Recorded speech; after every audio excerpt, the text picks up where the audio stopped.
Starting soon. Starting soon. Testing. Can you hear me?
Just gonna start talking, but I think I'm gonna have to go help a customer.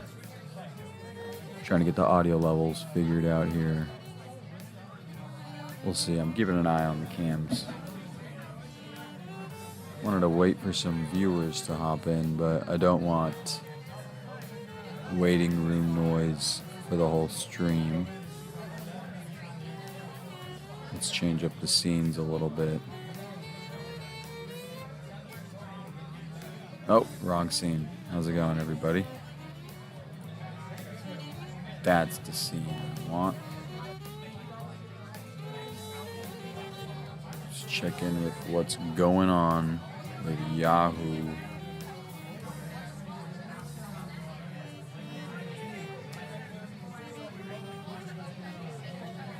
Big dust cloud.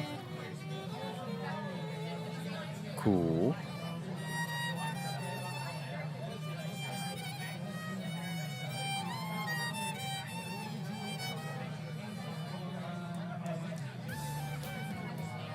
Space is fake.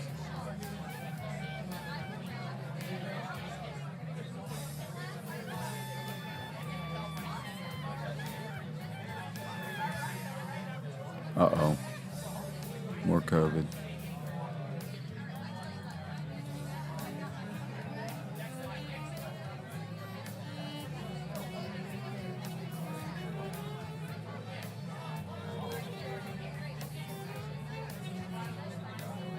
She deserved it.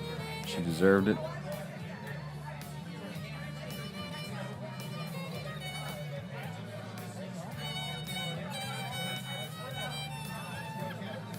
Absolute waste.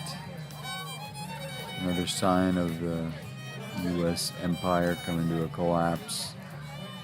We live in a failed state here in the USA. Rampant, violent crime.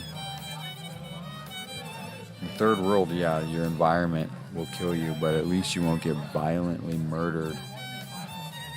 You know, in India, you won't get robbed at gunpoint and violently murdered. The chances of it are actually a lot lower there than here.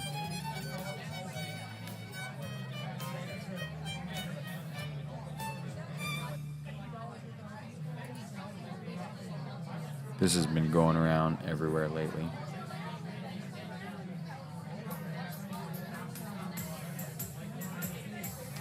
Get a little bit better camera angle.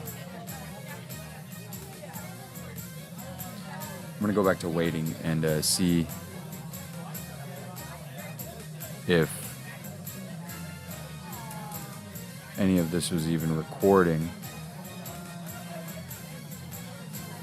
If it's not echoing and whatnot. Be right back.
unemployment rate dropped to 3.6%.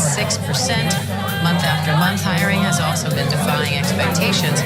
Economists are looking to the jobs number for signs the Federal Reserve will raise interest rates again when they meet later this month. The company behind that ill-fated Titan submersible is shutting down. OceanGate says on its website that it, quote, has suspended all exploration and commercial operations. All 5 people on board, including the company's CEO, were killed last month when the vessel imploded during a trip to see the Titanic wreckage. The FDA has approved the drug Leqembi for treatment for Alzheimer's disease. It's the first fully approved drug that appears to slow the disease in its early stages, not just target symptoms. In a clinical trial, researchers say Leqembi slowed progression by 27% over an 18-month period, but the drug will come with a strong safety warning about potentially life-threatening side effects. Leqembi had already been available to some patients with mild symptoms of Alzheimer's. Now, with full approval, that means Medicare can help cover the cost. And a 21st birthday party times 6. The first surviving set of African-American sextuplets born in the U.S., well, they turned 21 today. The 6 Harris siblings were born in Birmingham, Alabama in 2002. Every year they travel together for their birthday, and this weekend they are headed to New York City with their mom to celebrate. Such a cool tradition. Big congratulations to the family. Happy birthday to them all. And 2 Michigan boys are sharing their story after saving another boy from drowning in a pool. The incredible rescue was caught on camera, and now the young boys are being hailed heroes. Will Reeve has more in this ABC News exclusive. I saw him, and I just knew that he wasn't okay. An ABC News exclusive. This video is harrowing, but the outcome is happy. A day at the pool nearly turning tragic for a Michigan family. I just wanted to prove myself. I can actually, swim and stuff. That's 7-year-old Griffin Emerson, seen here playing in the shallow end of his apartment pool, drifting toward the deep end. He struggles to keep his head above water. At first, the other people around him don't seem to notice. Almost a full minute goes by. Griffin sinking to the bottom. Then, I saw him at the bottom of the pool, and then I didn't know she was just playing down there or something. So I just told Weston to get in and dive down to see if he's okay. That's 12-year-old Noah on the floaty. He tells his brother Weston at the side of the pool what's happening. His head was going up and down, and I knew he wasn't okay. Watch as Weston jumps in. He reaches down. He pulls Griffin to the surface and with help to the side of the pool. Noah and Weston's mother, Celise, calling 911. We need help. He's 7, okay. And is he outside of the pool, correct? Yep, he's outside. They're giving CPR because he's not breathing and he's blue. His mom ran over to him and instantly started CPR. That's Griffin's mother pumping his chest. Eventually, Griffin starts breathing, his mother rubbing his back as he coughs up pool water. Yeah, I was scared I was going to drown. It felt a little weird. Spit out some water and that's it. But that isn't where the story ends. Within 36 hours, that little guy was released and full recovery. By getting him to breathe on his own that fast, that's the best possible outcome. And that's why we celebrate the story. The Genesee County Sheriff's Department honoring their local heroes at this ceremony. There you go, Griffin, Noah. There you go. Griffin reuniting with Weston and Noah, as well as other first responders. Now, go ahead, Grandpa. You tell her where the heroes are. Griffin's grandfather, grateful. Weston and Noah, they hold a special place in my heart. And they basically saved Griffin. A lot of my heroes don't wear capes, and there are 2 of them. Diane, the Genesee County Sheriff shared some tips on what to do should you find yourself in this situation or how to prevent it in the first place. Number 1, know your surroundings. 2, know CPR. And 3, teach your children what to look for and how to swim. Diane? All great advice there, Will, and great thinking by those boys. Thank you. And now to the incident between Britney Spears and top NBA draft pick Victor Wembanyama's security. Spears says she was slapped by a security guard while trying to get Wembanyama's attention at a Las Vegas restaurant. Now Wembanyama is responding. ABC's Eva Pilgrim has more. Las Vegas police investigating an alleged battery incident involving pop star Britney Spears and a security guard for top NBA draft pick Victor Wembanyama. And here comes Wemby. Way too easy. The French standout says he was just trying to get dinner at a local restaurant in a casino when this happened. That person was calling me sir, and that person grabbed me from behind. So I didn't see what happened because I was walking straight and he told don't stop. That person turned out to be pop superstar Britney Spears. Something Wembanyama says he didn't learn until hours later. I thought it was no big deal, and the security of this person told me it was Britney Spears. So I was like, no, you're joking, but yeah, it turns out it was Britney Spears. I know, but I didn't know because I didn't see her. I never saw her face. I just kept walking straight. Spears filing a police report claiming she was slapped across the face by one of the security guards so hard it nearly knocked her down and knocked her glasses off. Police are working to get a statement from Spears, and the district attorney is reviewing the matter. Spears saying in a statement on social media, "I am aware of the player's statement where he mentions I grabbed him from behind, but I simply tapped him on the shoulder," going on to say, "I get swarmed by people all the time. In fact, that at least 20 fans. My security team didn't hit any of them. So far, no arrests or citations have been issued. Law enforcement telling ABC News police are reviewing surveillance video." Sorry, Brittany. Don't relax around him. And as law enforcement looks at this video, there's no word on if or when that video would be released. A lot of people want to see it. Diane. All right, Eva Pilgrim, thank you. Coming up, a warning for parents on social media. How one mom says she learned the dangers of oversharing about her children firsthand. Uh-oh. Also ahead, Taylor Swift's newly released album. Megan Wright has a preview of the familiar favorites and new material in the drop. Some mom found out some nasty shit. Tonight, tracking climate change as extreme heat breaks global records. Plus, the U.S. and China, where the relationship. Got another viewer in here? Americans turn to the most watched What the hell? television. World News Tonight with David Muir. It's Laser? What's up, buddy? We're peeling some eggs.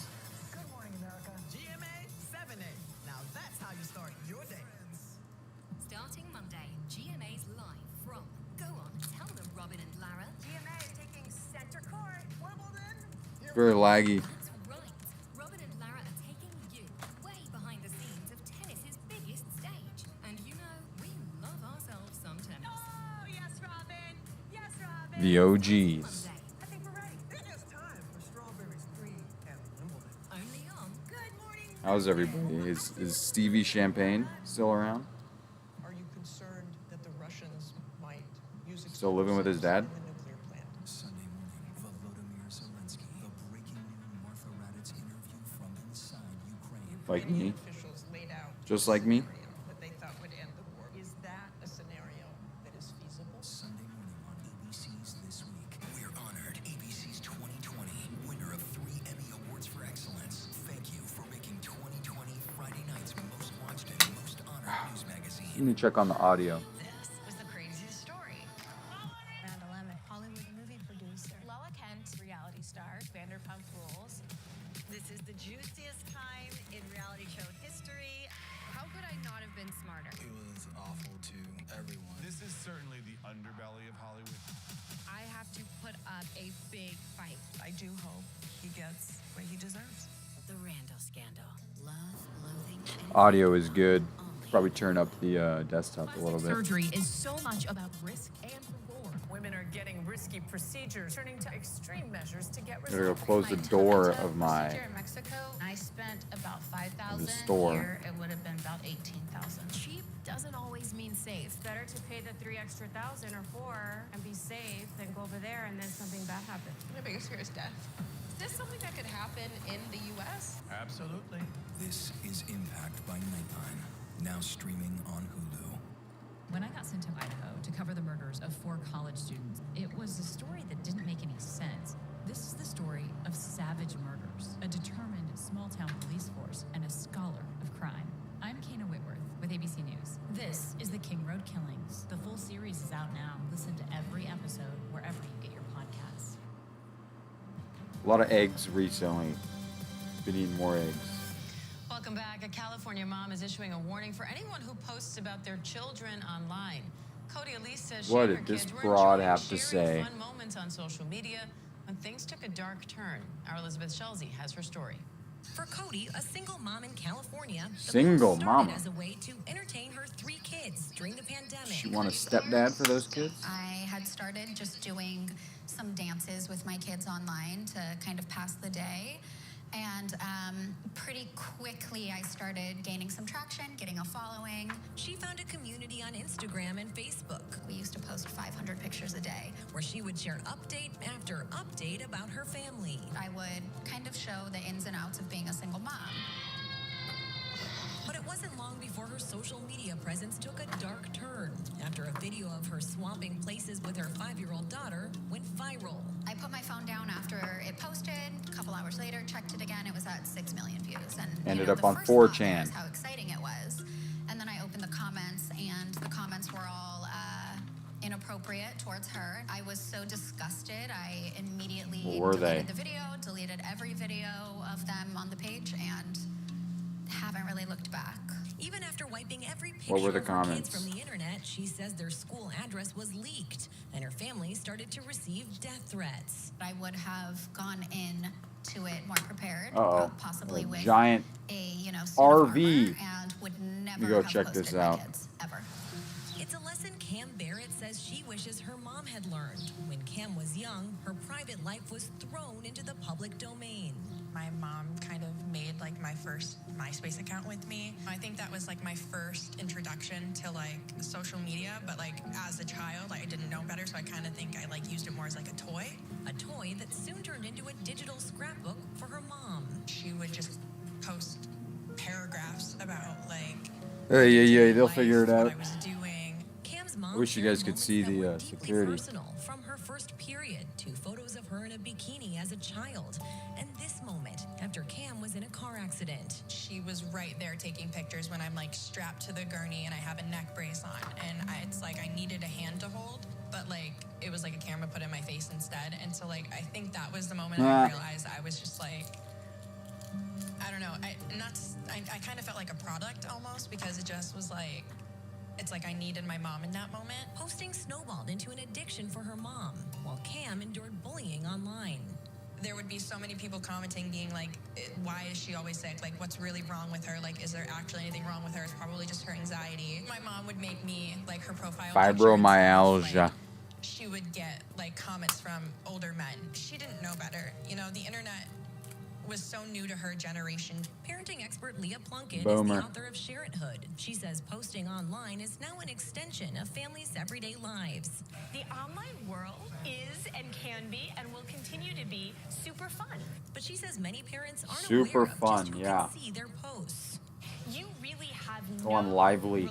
Super fun. as a parent, or really any user of social media, of knowing exactly which eyeballs will be on the data that is reflected in your post now or in the future. I had the opportunity to be on a podcast to talk about House Bill 1627. As the first generation of children with oversharing parents grows up, families and lawmakers are now facing the challenge Boomers. of how to protect kids' privacy on the mostly unregulated internet. It's a different culture to grow up in the eye of These social goofballs media. doing? These goofballs outside. I wish you could see them. Much more intense. Washington State Representative Christine Reeves Avocado. co-sponsored a first-of-its-kind bill seeking to regulate parenting vlogs. The bill, which is stalled in the state legislature, would allow kids to request content be taken down once they reach a certain age. Not all kids get that right or that choice to be included in these materials, and quite frankly don't always get the explanation of what it could mean for them, the implications of it long term. Cam Barrett testified in favor of the Washington State bill. When you Google my name, simply just my first name, childhood photos of me in bikinis will pop up, and I'm terrified to have those weaponized against me again. Giant And cup is of now an orange advocate juice. for children's privacy online.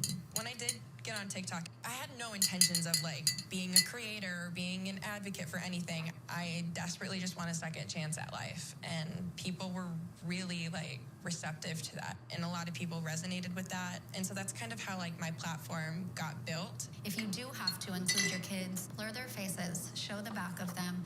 That's from TikTok fame. Imagine OnlyFans. Don't share birthdays, don't share locations, don't share schools. Cody knows not all families are willing to remove all content of their kids online, but encourages other parents to think twice before clicking that upload button. We can't avoid our kids living their lives. Obviously, we want them to do that. We can avoid them being shown to millions of strangers unnecessarily for no reason. Can you imagine? Our thanks to Elizabeth Schulze for that report. These people are among us. Coming up, Adele says cut She had a nice house too. Could be my neighbor. to address a growing trend. Megan Wright is here, and the drop is next.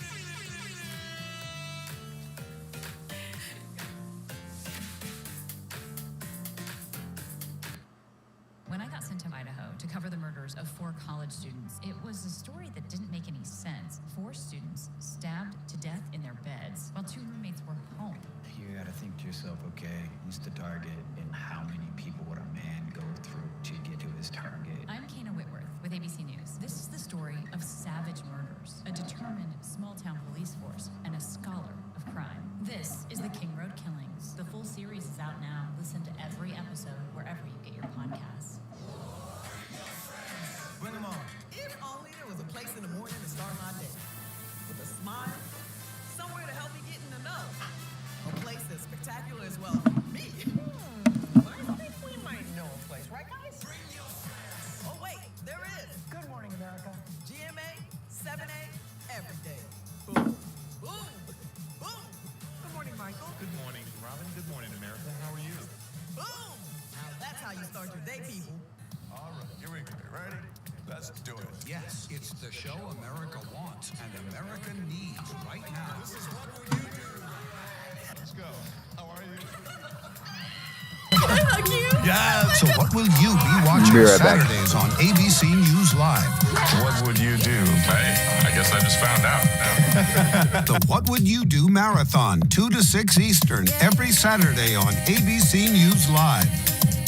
My favorite show. Plastic surgery is so much about risk and reward. Women are getting risky procedures, turning to extreme measures to get results. My tummy tuck procedure in Mexico, I spent about $5,000. Here, it would have been about $18,000. Cheap doesn't always mean safe. It's better to pay the $3,000 extra or $4,000 and be safe than go over there and then something bad happen. My biggest fear is death. Is this something that could happen in the U.S.? Absolutely.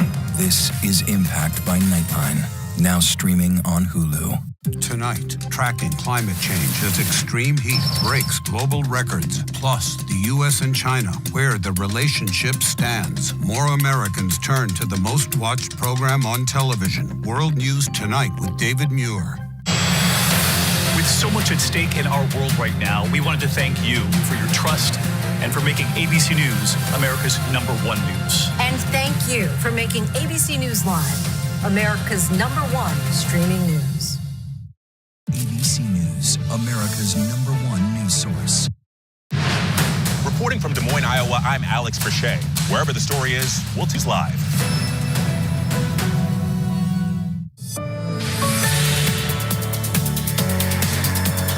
Welcome back. 2-time Grammy winner Jason Mraz has dropped a new album with lots of fun dance tracks. The singer-songwriter also says he's going through a personal and professional evolution.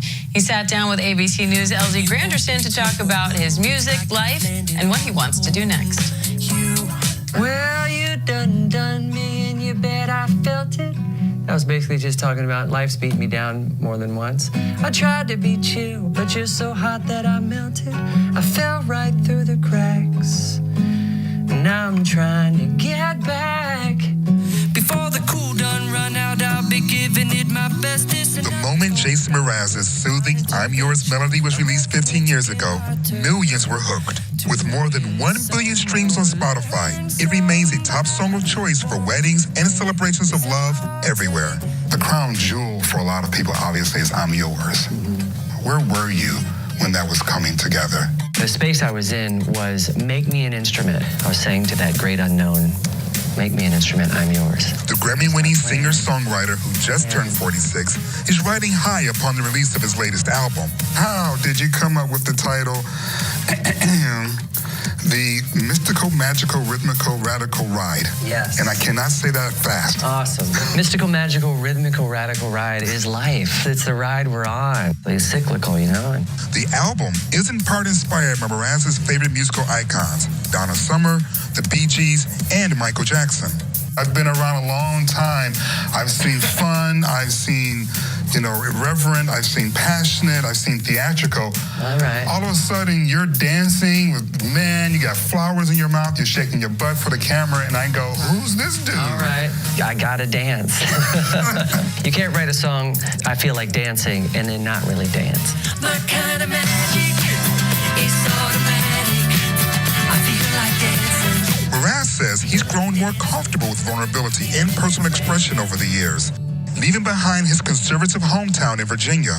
Just a flashback, because you've since come out as bisexual, but in 1999, we were in a very different place in the country. Yeah. During your decision-making to leave, how much of that had to do with homophobia? Yeah, a lot.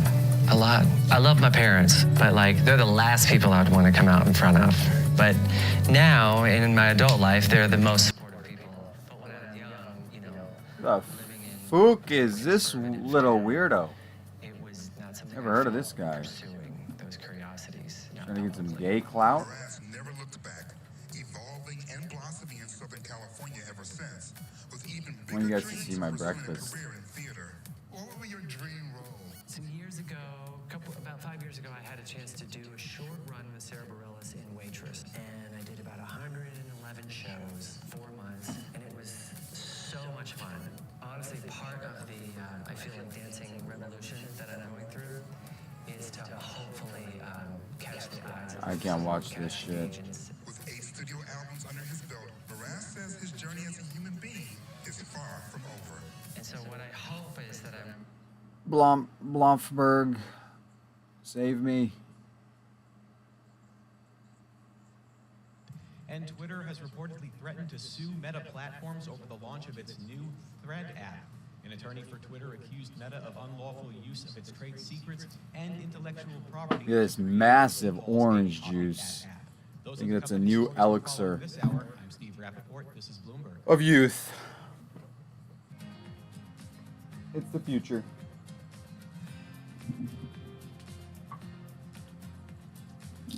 Re-up on it too. Fresh pressed. Fresh squeezed. I don't know what pressed even means. I don't know what the difference between that is. Regular. Got an avocado here.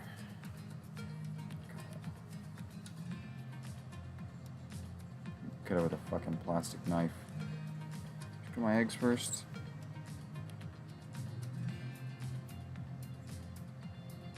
Look at my eggs first.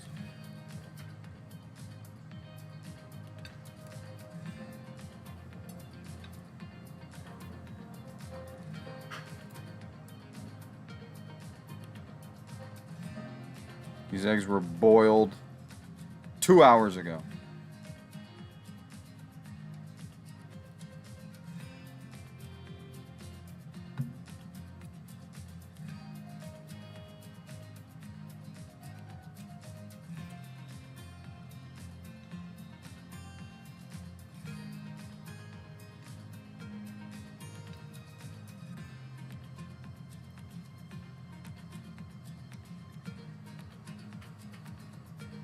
So, wanted to talk about a couple things while we have this lull.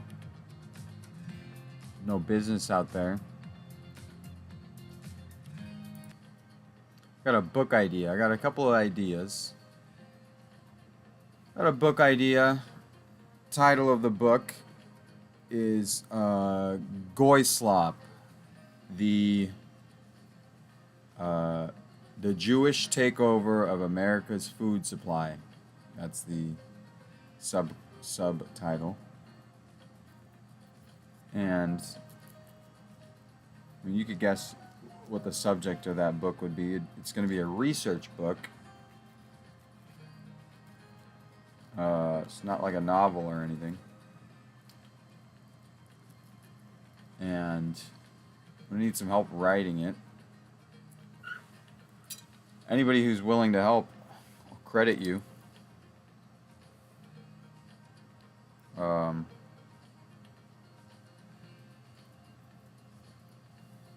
My main goal with the book is just to put it out there, the info, and have a cool hardcover, some cool editions. But it's I got the idea from, I don't know what it was.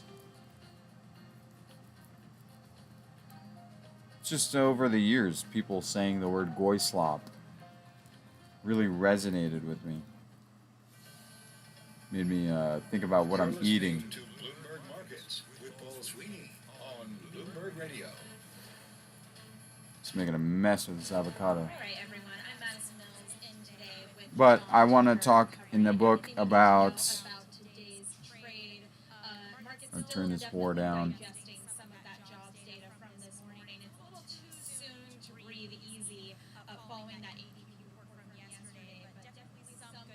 Who's this frumpy woman? She should be having my kids.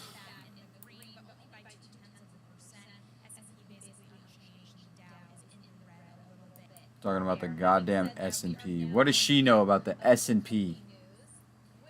Goy slop. So my idea for this book called Goy Slop is I want to talk about the history of stuff like corn syrup, the history of seed oils, how they ended up in our food, the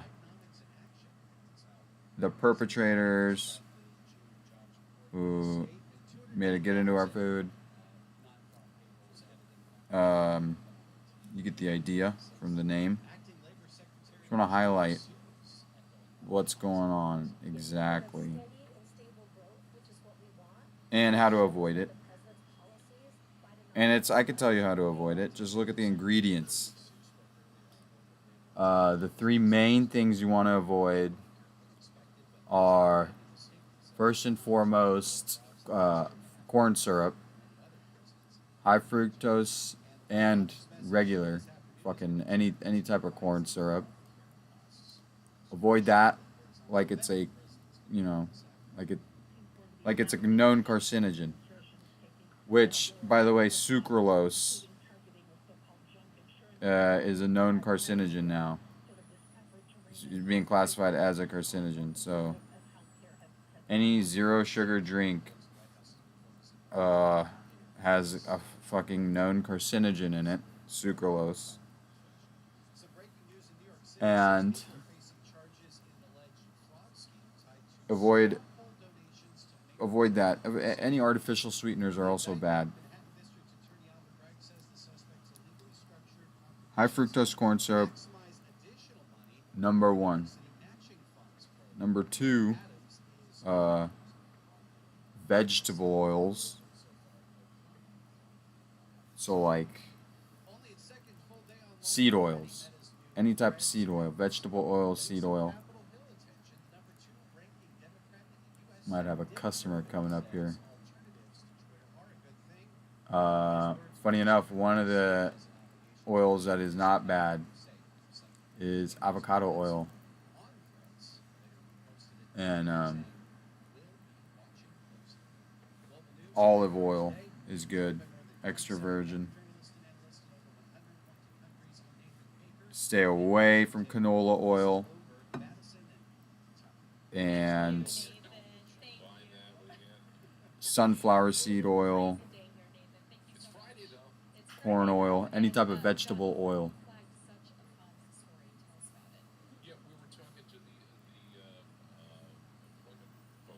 And what else here? Last thing I've been avoiding is processed grains.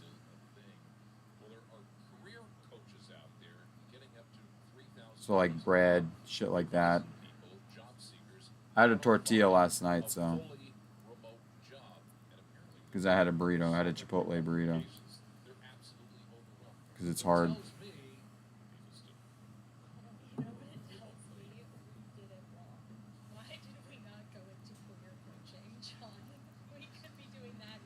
What is this girl overreacting about? Freaking me out.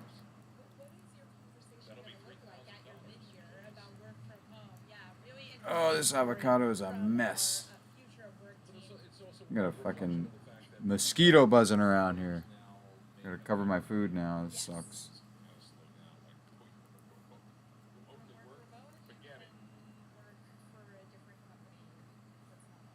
Alright, all done. This is done. Bon appetit.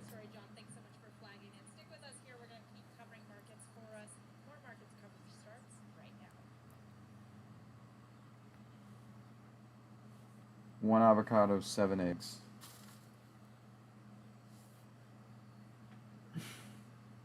Damn it. I don't want bugs to sit on this, but I gotta go wash my hands.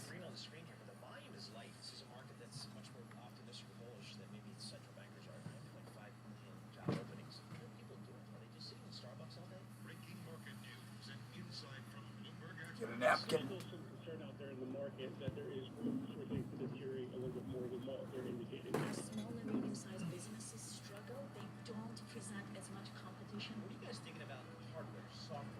Be right back.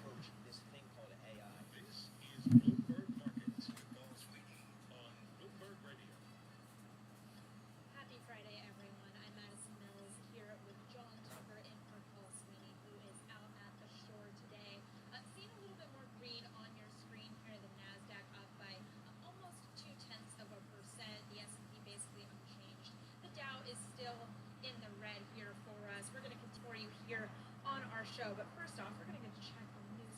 Market right now, the S&P 500, NASDAQ 100, both on track to end the week lower. Now, the data this morning showed a still resilient labor market, but one that was less robust than implied by yesterday's private payrolls report out of ADP. So where does this morning's report leave the Federal Reserve? Ben Emmons is Senior Portfolio Manager at New Edge Wealth, and he was interviewed moments ago right here on Bloomberg Markets. This is a job market that doesn't cool off. If anything, it just really underlines that the Fed has to pull forward. It has to probably hike maybe more than 2 times because of the resiliency of the economy. There's too much strength underneath it. This performance didn't show any significant weakness in any area. So I think markets are looking at we're going to have to start factoring in. Oh, we're back. Hopefully the re-upload of this is not as laggy as the live stream. Very laggy. God, this is a cool shirt, isn't it? Pops. It really pops in the camera. Love this shirt. Hat is cool too. We got a customer driving out. Let's have a bite of the breakfast real quick.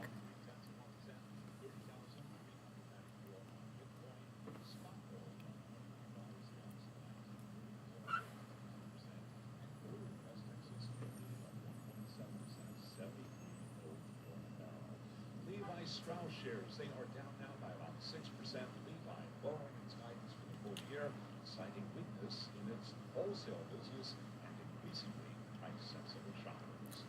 Recapping, S&P changed up 2 points on Charlie Munger. Levi's, ain't nobody wearing jeans no more.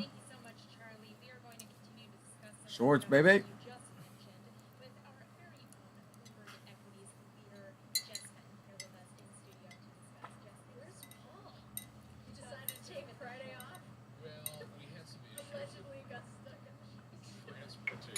Be right back.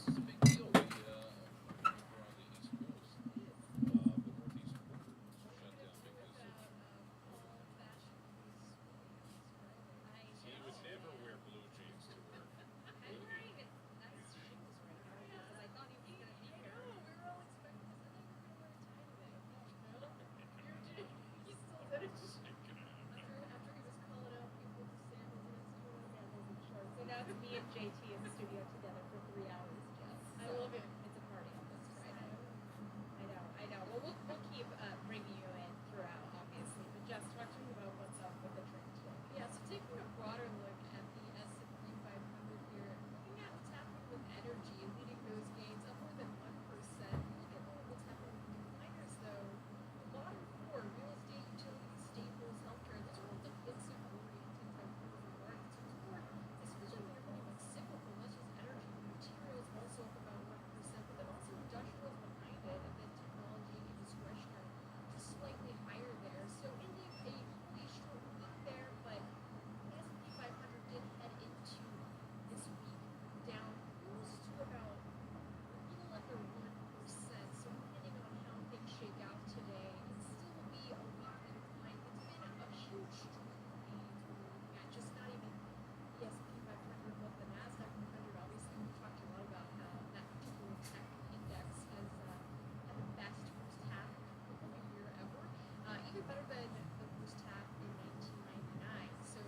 you to compare now to the .com book. You know, it's interesting you asked that though. So I actually have a story running on Sunday that I'm working with Link Palmina about. So this is some data that Gene Martin Adams and their team at Google Intelligence Production. So they looked at the extremes when you're specifically talking about the narrow texture. So specifically, What we call bad breath, right? We're back. bad breath. Yeah. Well, I mean, they're saying something a little bit differently. What is that fucking desk? That's a cool desk they got at Bloomberg. Desk envy.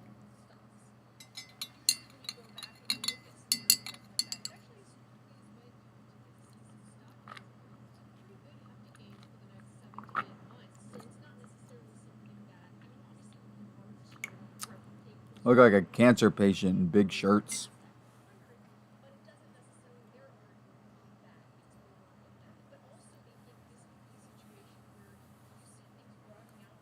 I'm like in a tomb. I'm a mummy.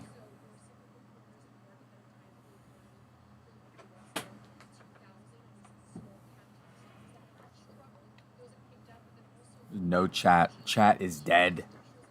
We got to revive this channel.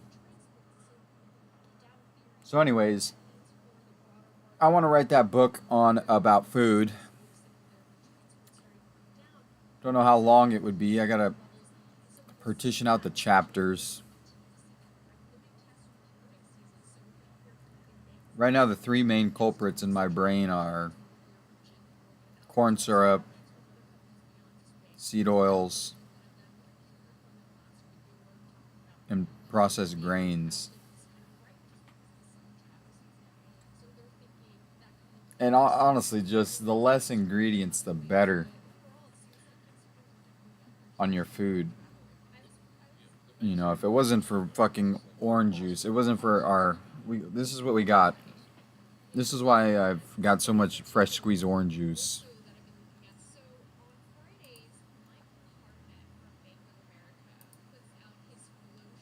We got a brand new juicer.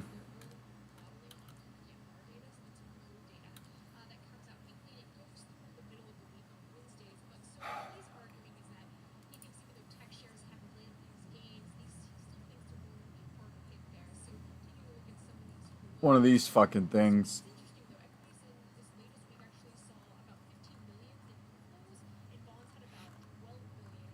Whatever. Just anything. Anything. Just show me a goddamn video.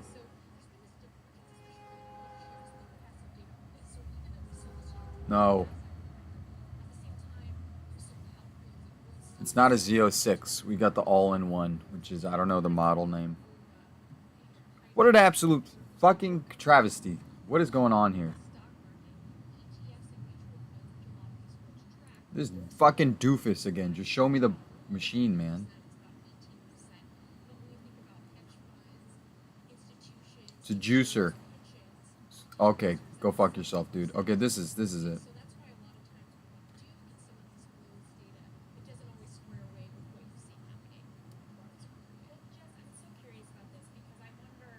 Drops an orange, splits it in half, squeezes it.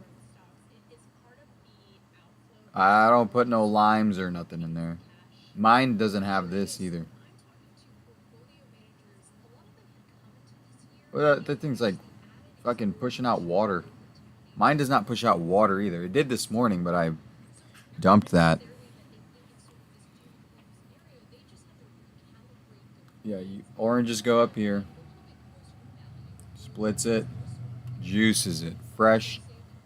Fresh as can be. Don't gotta feel guilty about making one of my goyim wear out their wrist.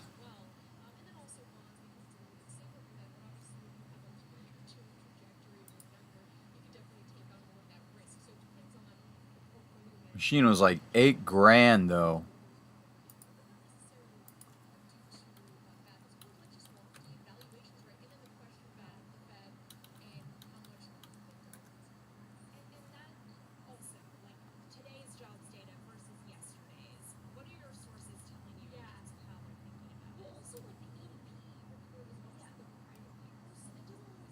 It was not this one. It wasn't the dual cabinet, it was a single cabinet.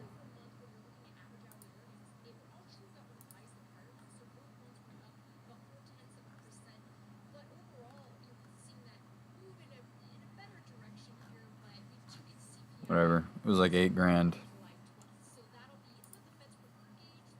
Orange juice awesome though. Makes you piss a ton. Cleans the fuck out of your kidneys, I guess.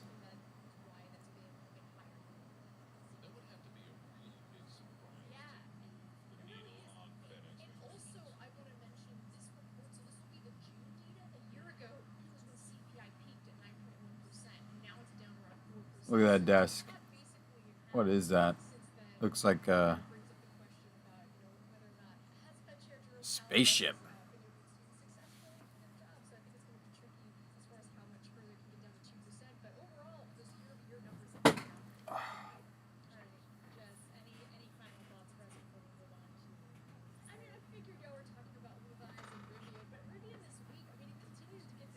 Rivian, dog shit. Oh, I got a hair in my juice. Great.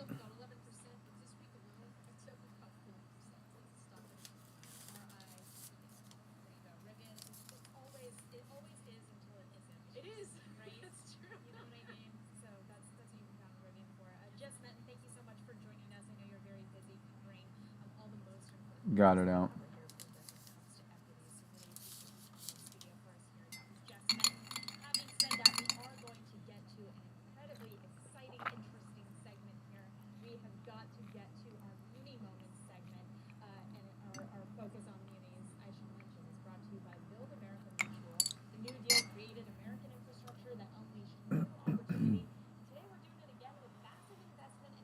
What is this World Economic Forum bullshit she's babbling about? They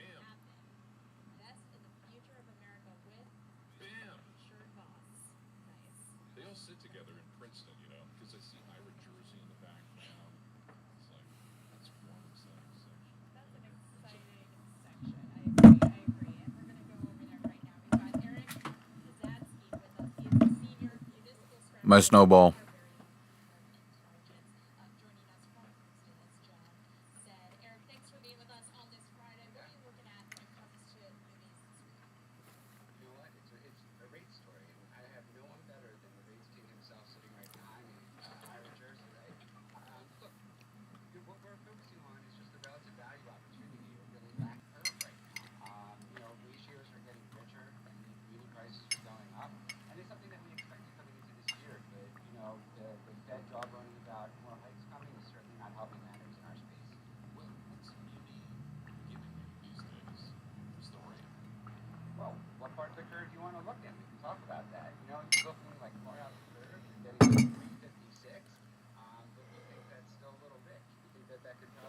Orange juice break.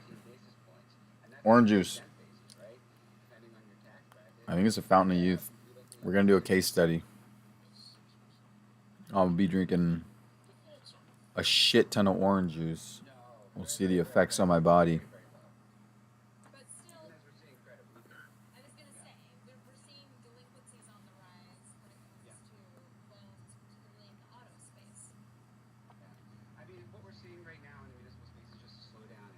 I'm like falling in love with this girl.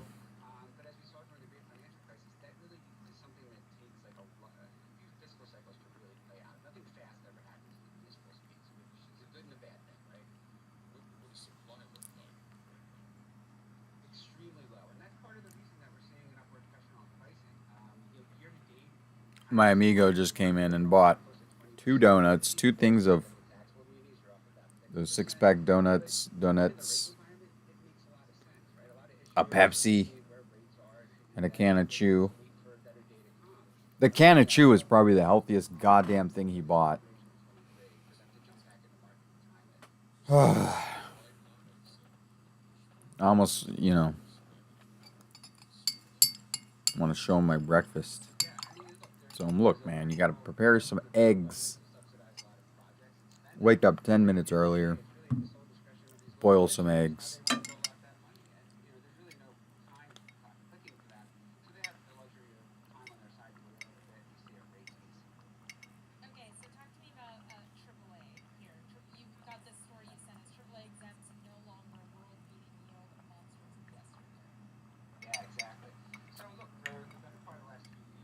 These eggs are GMO bondage eggs, though.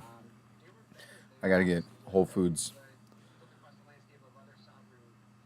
You know, bourgeoisie eggs. How do you fucking say that word? I don't even know how to spell it.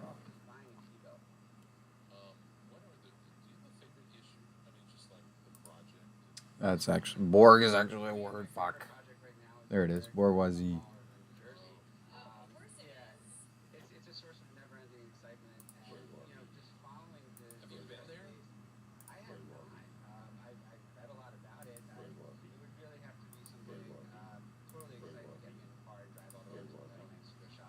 Bourgeoisie.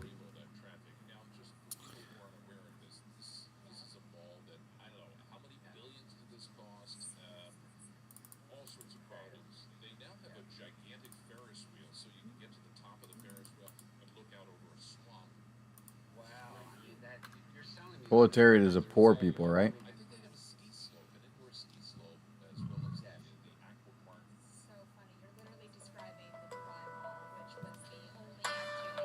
Getting a call. It's my co-host. What's up, amigo? Bourgeoisie. Oh, that's you know how to say it. That you said it right. Hey, I see you're wearing a Kingsburg shirt. I know. Huh? I was pumping it up earlier, saying how good it looks. Oh, that's good. I just already turned it on. That's all that you was on. Let's see. I don't see the viewer thing go. Oh, there it is. 2 viewers. There you go. It's super duper laggy for some reason. Yeah, I'm running behind times. You'll start hearing your voice soon. Oh shit. Yep. Meta. Well, anyway, I'll probably be down there in a little while Picture in picture. Okay. and everything. I just gotta take care of some shit here. I wonder if you could hear the train.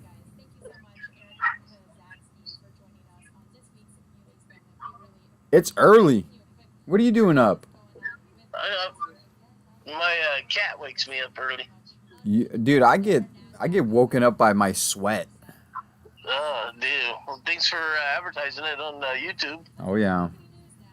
Well, anyways, I'll talk to you later, buddy. All right, Just amigo. watching. Okay, come down here. Was my co-host there? My co-host just watching when he should be here.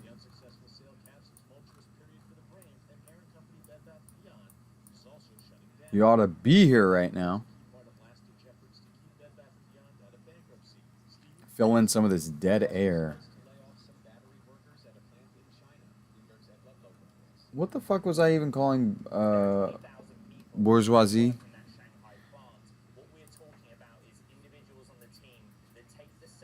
What the? Oh, that chickens.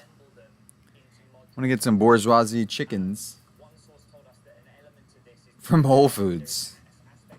These eggs are from fucking proletariat chickens. Literally. They don't have access to the means of production.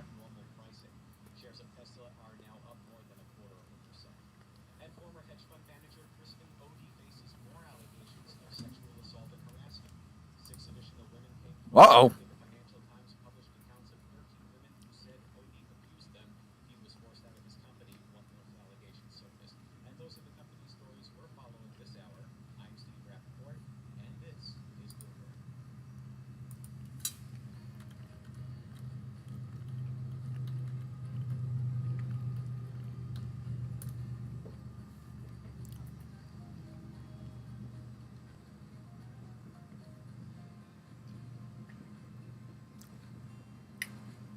No idea who the fuck they just mentioned in there. They're not popping up.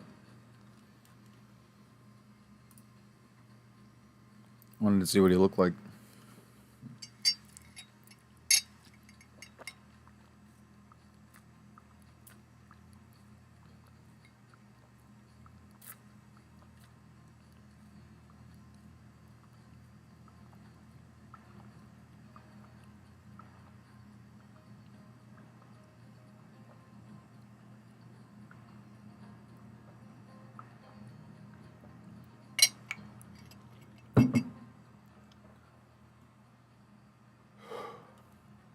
So what is it? The 7th? Oh, it's 7/7. Holy shit! Just happened to be choose today to stream. Totally random, by the way. I'll be streaming my birthday in a couple days here. It'll be a big stream. Only because I planned it out somewhat impromptu. It's just going to be a big unboxing extravaganza. So, if you're watching the replay here, what is this? An hour in? If you survived an hour of these shenanigans, of this motion sickness camera work, then you gotta tune in 2 days for July 9. Because that is gonna be that's gonna be a good stream.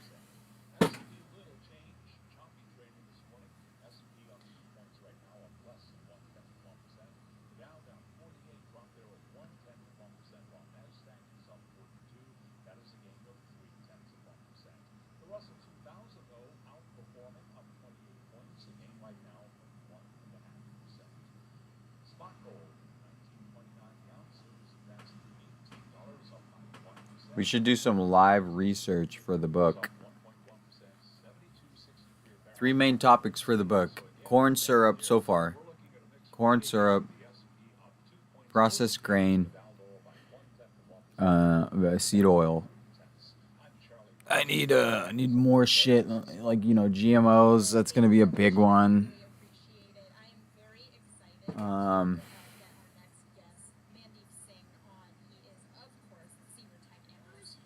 Mandeep Singh.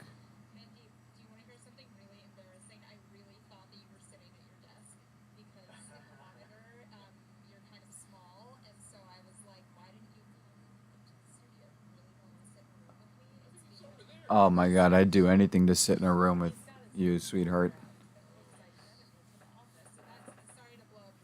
Me and Mandeep look similar too. Maybe. With no beard.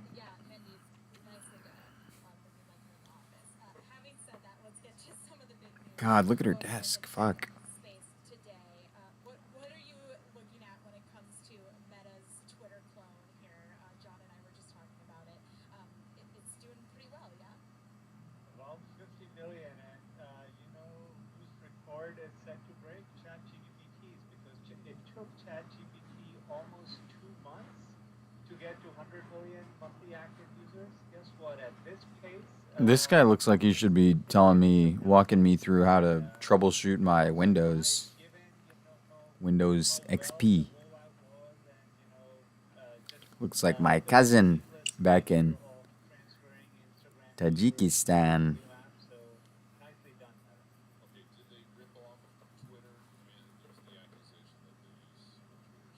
Yes, of course they ripped off Twitter. What are we gonna do here? Look at this. Ooh, it's like separated. That's how you know it's the good stuff. It's like separated.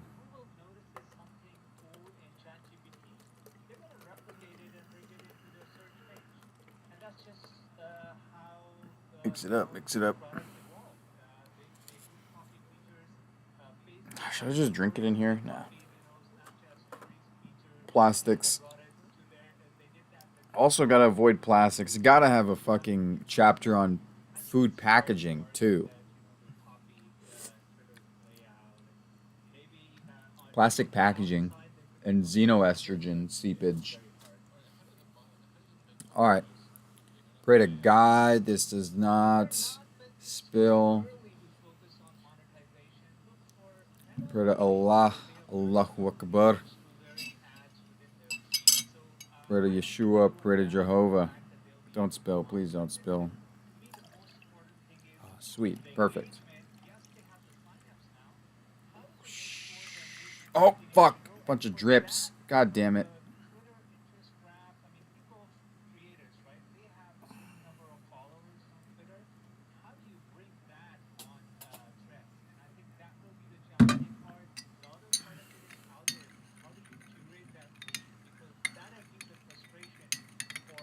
I've been avoiding dairy too. I had ice cream last night.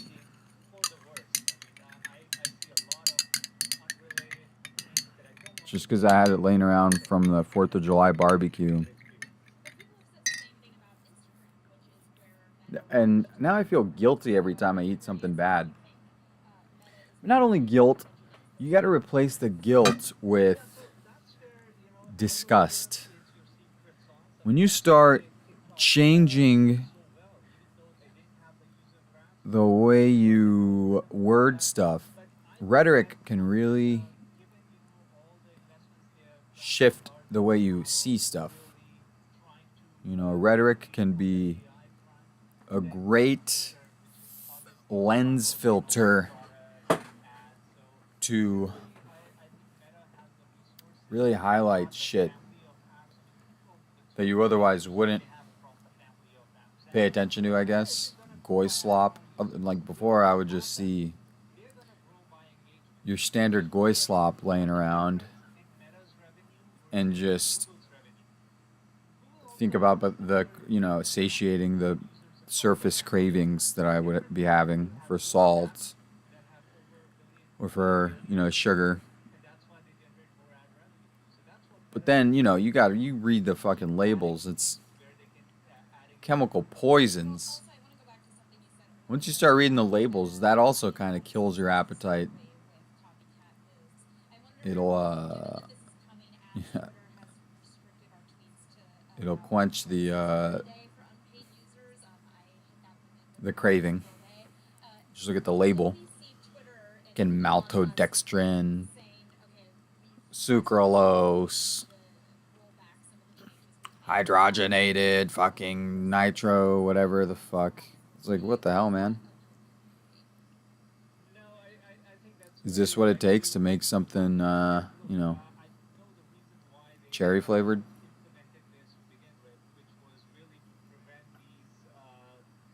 You really gotta put absorbic acid in a fruit roll-up? I guess so. Why is that? Zog. Goy slop. Zog slop. Guarantee, though. As it was with, like, aspartame, the corn subsidies, all this shit. There's gonna be a cocky Caucasian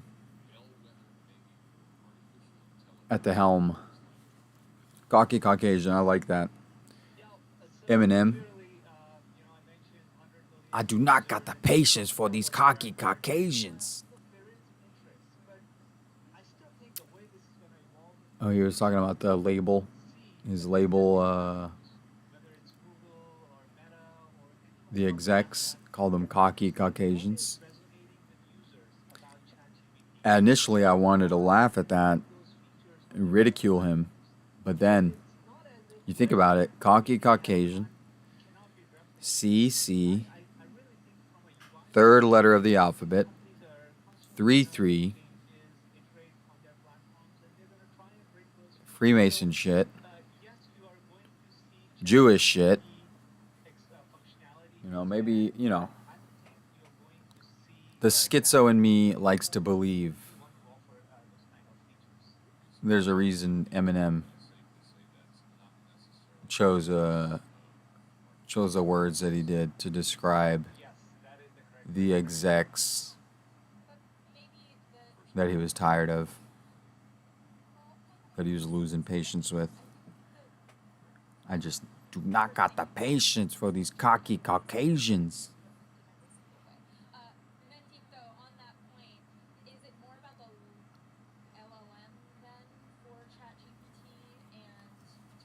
I love her dress. Oh.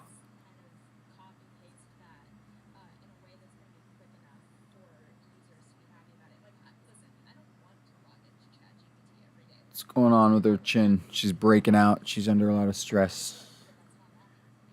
Her hair's thinning a little bit too. Would like some more volume. I think Mandeep probably has better hair volume than her. Under that turban.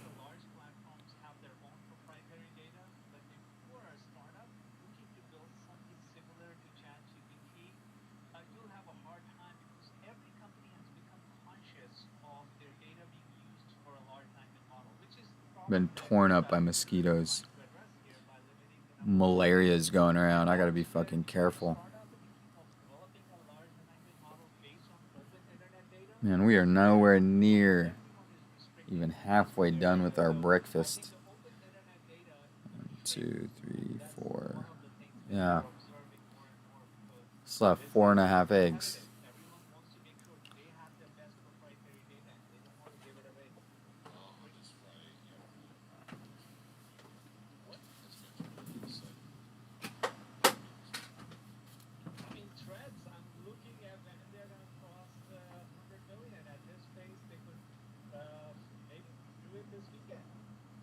So Threads could beat ChatGPT this weekend in terms of initial user signups. Is that the stat? Yes, yes. Will they get to Twitter levels? Look, they're still not in Europe, so that's one of the factors you have to consider. They are missing out that launch in one of the key markets, but still, it's been remarkable. First 3 days, that's the pace. Yeah, this has gone viral.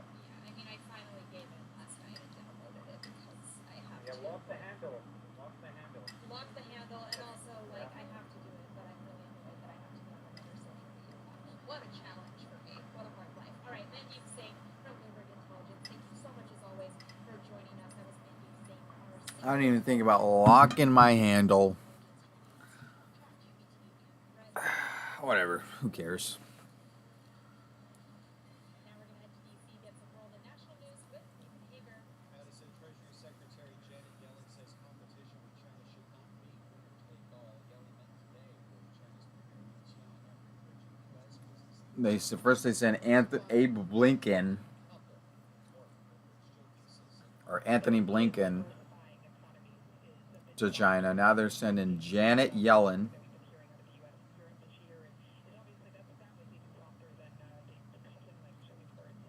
They only want Jews in China.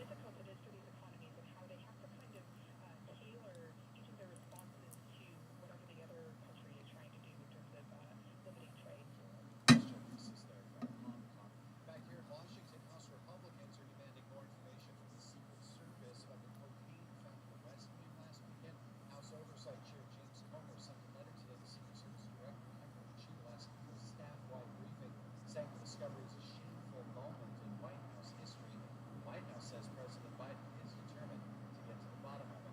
This week has brought the rapid pace of climate change to sharp focus. We'll get more on that from Bloomberg's Amy Morris in Washington. We already saw record heat on Monday and again on Tuesday as global temperatures soared well above anything recorded before. And then on Thursday, data from the National Centers for Environmental Prediction showed that it got even hotter. The effects of climate change are being exacerbated by the arrival of the first El Nino Climate change. in 4 years. I'm looking for a big tub to use as an ice bucket. In Washington, I'm Amy Morris, Bloomberg Radio. And one more data point, the head of U.S. Border Patrol says more than 100 migrants have died along the U.S.-Mexico border so far this year, including 13 this past week. Global news powered by more than 2,700 journalists and discovered by analysts. This is Bloomberg.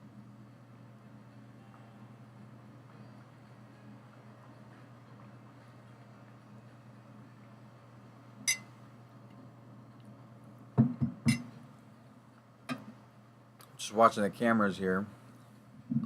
Some weird activity going on at my store.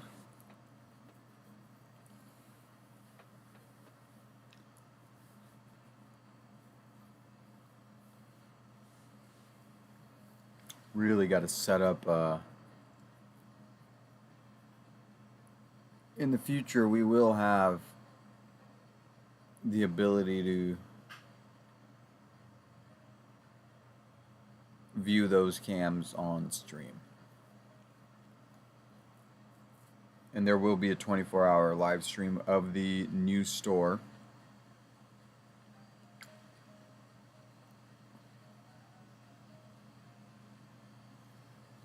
That will be a thing. Now, whether we could, maybe will we have a dedicated website? Probably not. Can't handle that traffic. But it'll be on every free streaming platform.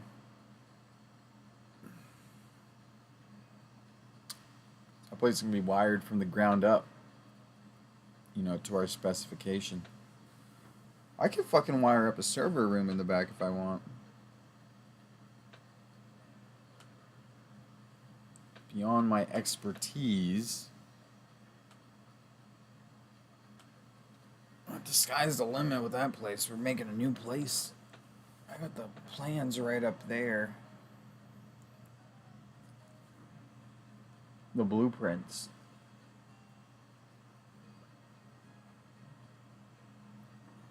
Okay, let's see.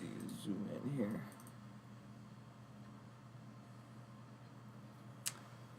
What is this? A fellow with long hair, or is it a woman?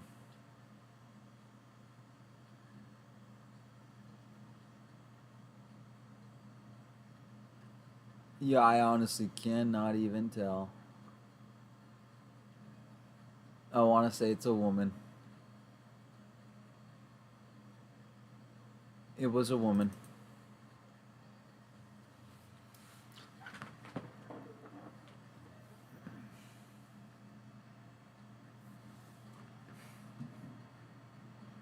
Been obsessed with this music since 2017.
Business is quite slow today.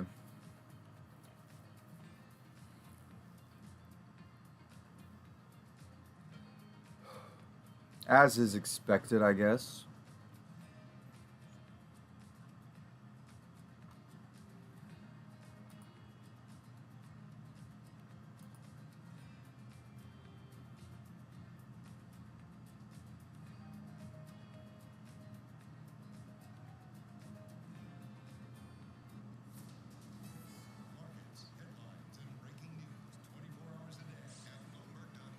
What do we got here? We got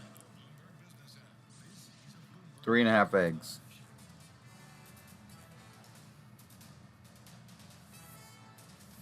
On Wall Street, stocks continue to trade mixed. We have got the S&P higher, NASDAQ as well. The outperformer, the Russell 2000. We begin there. That is up 1.6%, but the Dow lower by 40 points now, down by about 0.1%.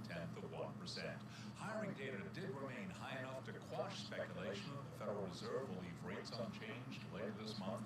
Reaction to the jobs report from IMCO economist Tiffany Wilding. I think today's labor market report did show that the economy is slowing. The labor market, is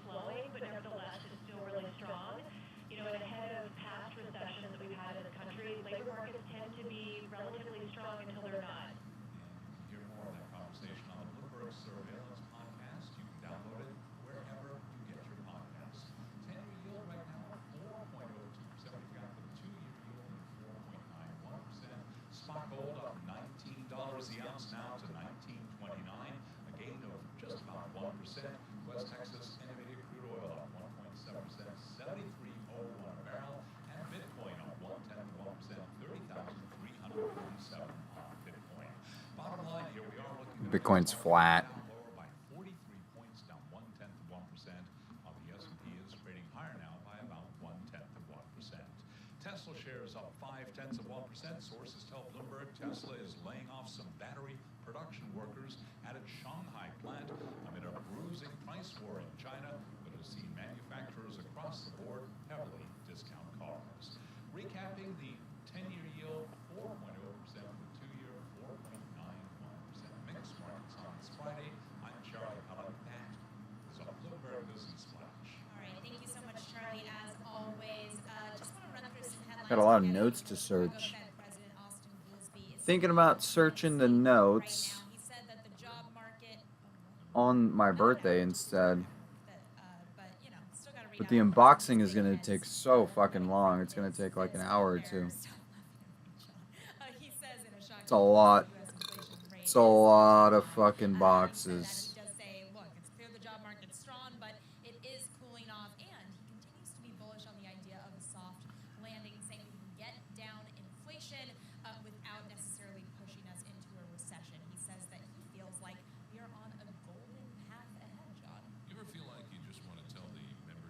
She's got a great side profile.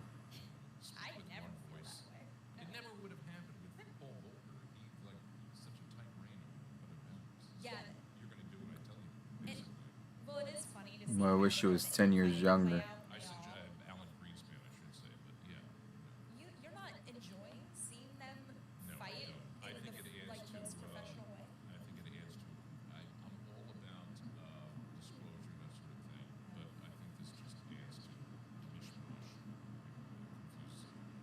Yeah, fair enough. I'm in it for the plot. I just think it's kind of funny to hear them all fighting by saying things like golden hat, which turns All right, gotta finish my other Fed members. Having said that, I know you're all my loving divine Gentile slop, I guess. A divine Gentile. Opposite of goy slop, I guess. We've got Julia Pollack here. She is a chief economist at ZipRecruiter, joining us on Zoom to talk through some of these jobs numbers. Julia, thank you so much for coming on this morning with us. Talk to me about what your take is on the current Julia? jobs market. I mean, if we're She looks like a Pajit. it sounds like it's strong but cooling. Name should be Pajulia. Absolutely. Strong, solid, robust, but there are clear signs of cooling in today's jobs report. Not just the slowest job growth number since December 2020, but also a rise in the number of people working part-time. Nice nose, sweetheart. Who had their hours cut or who can't find full-time work but want to be working full-time. You guys, ZipRecruiter must generate its own proprietary data. What is the state of my fucking cam right now? So that Wow.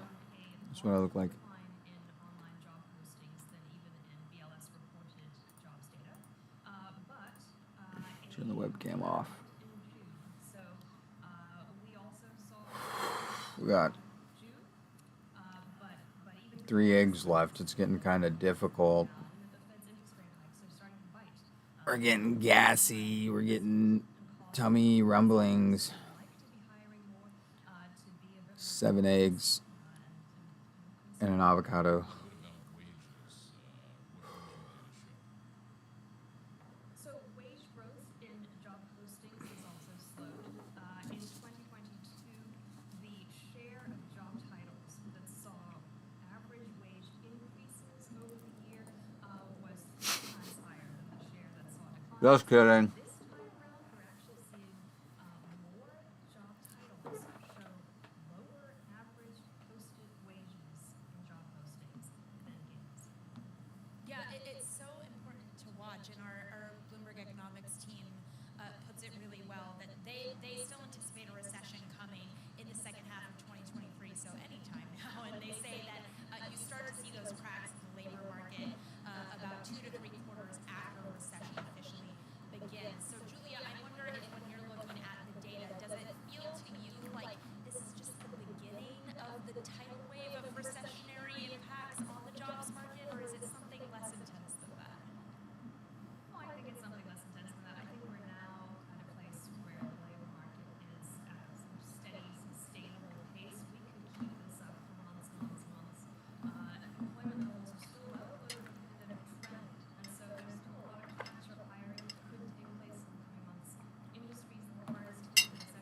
Uh-oh. Be right back.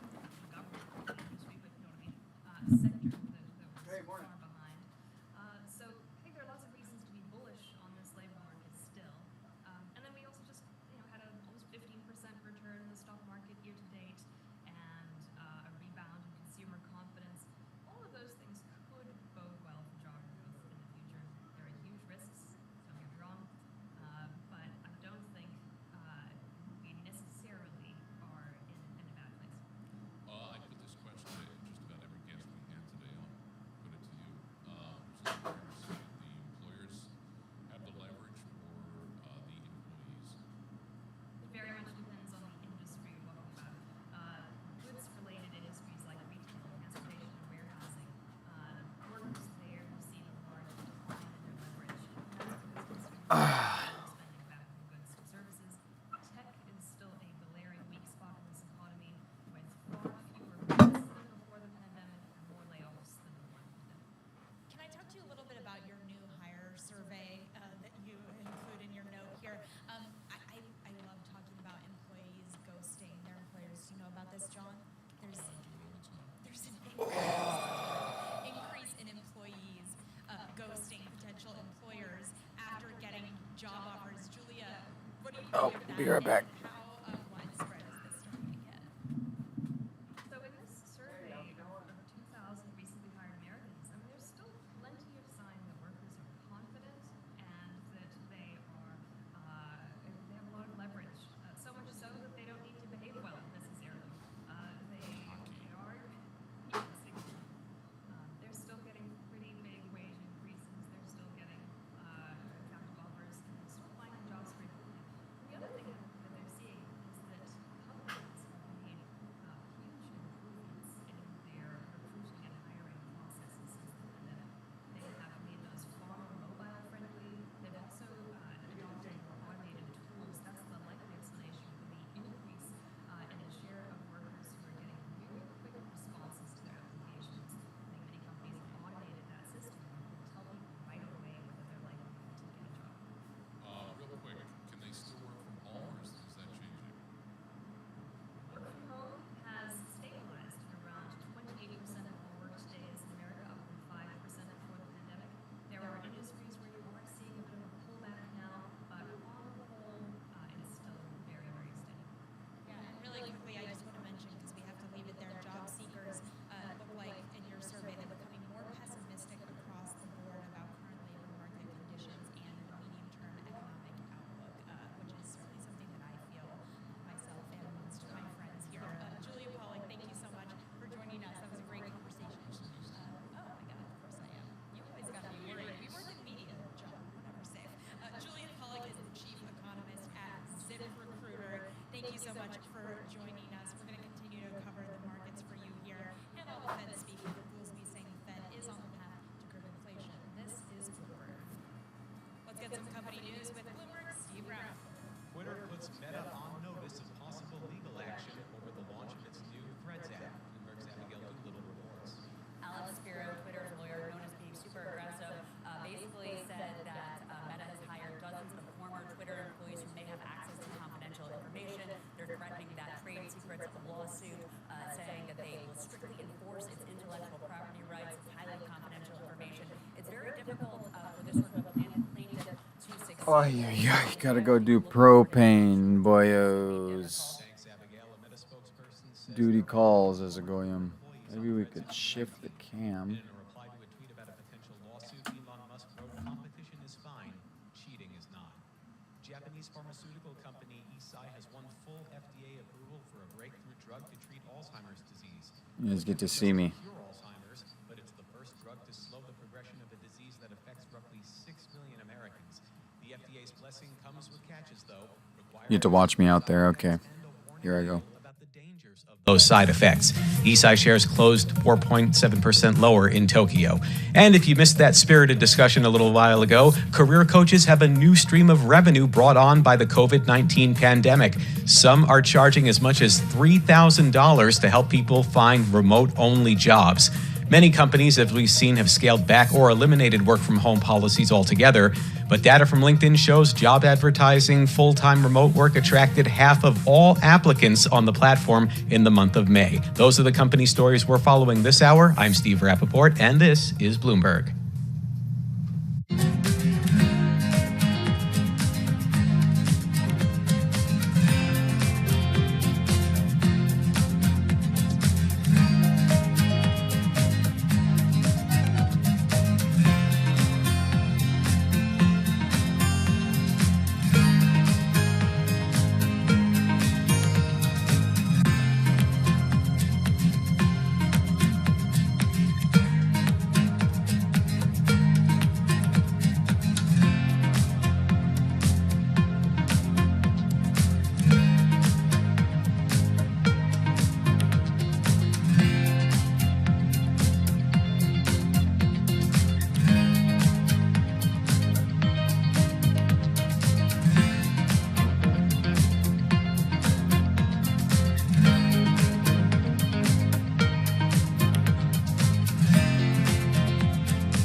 You're listening to Bloomberg Markets with Paul Sweeney on Bloomberg Radio. All right, everyone. Happy Friday. I'm Madison Mills here with John Tucker in for Paul Sweeney. Just doing a quick look at the markets here again.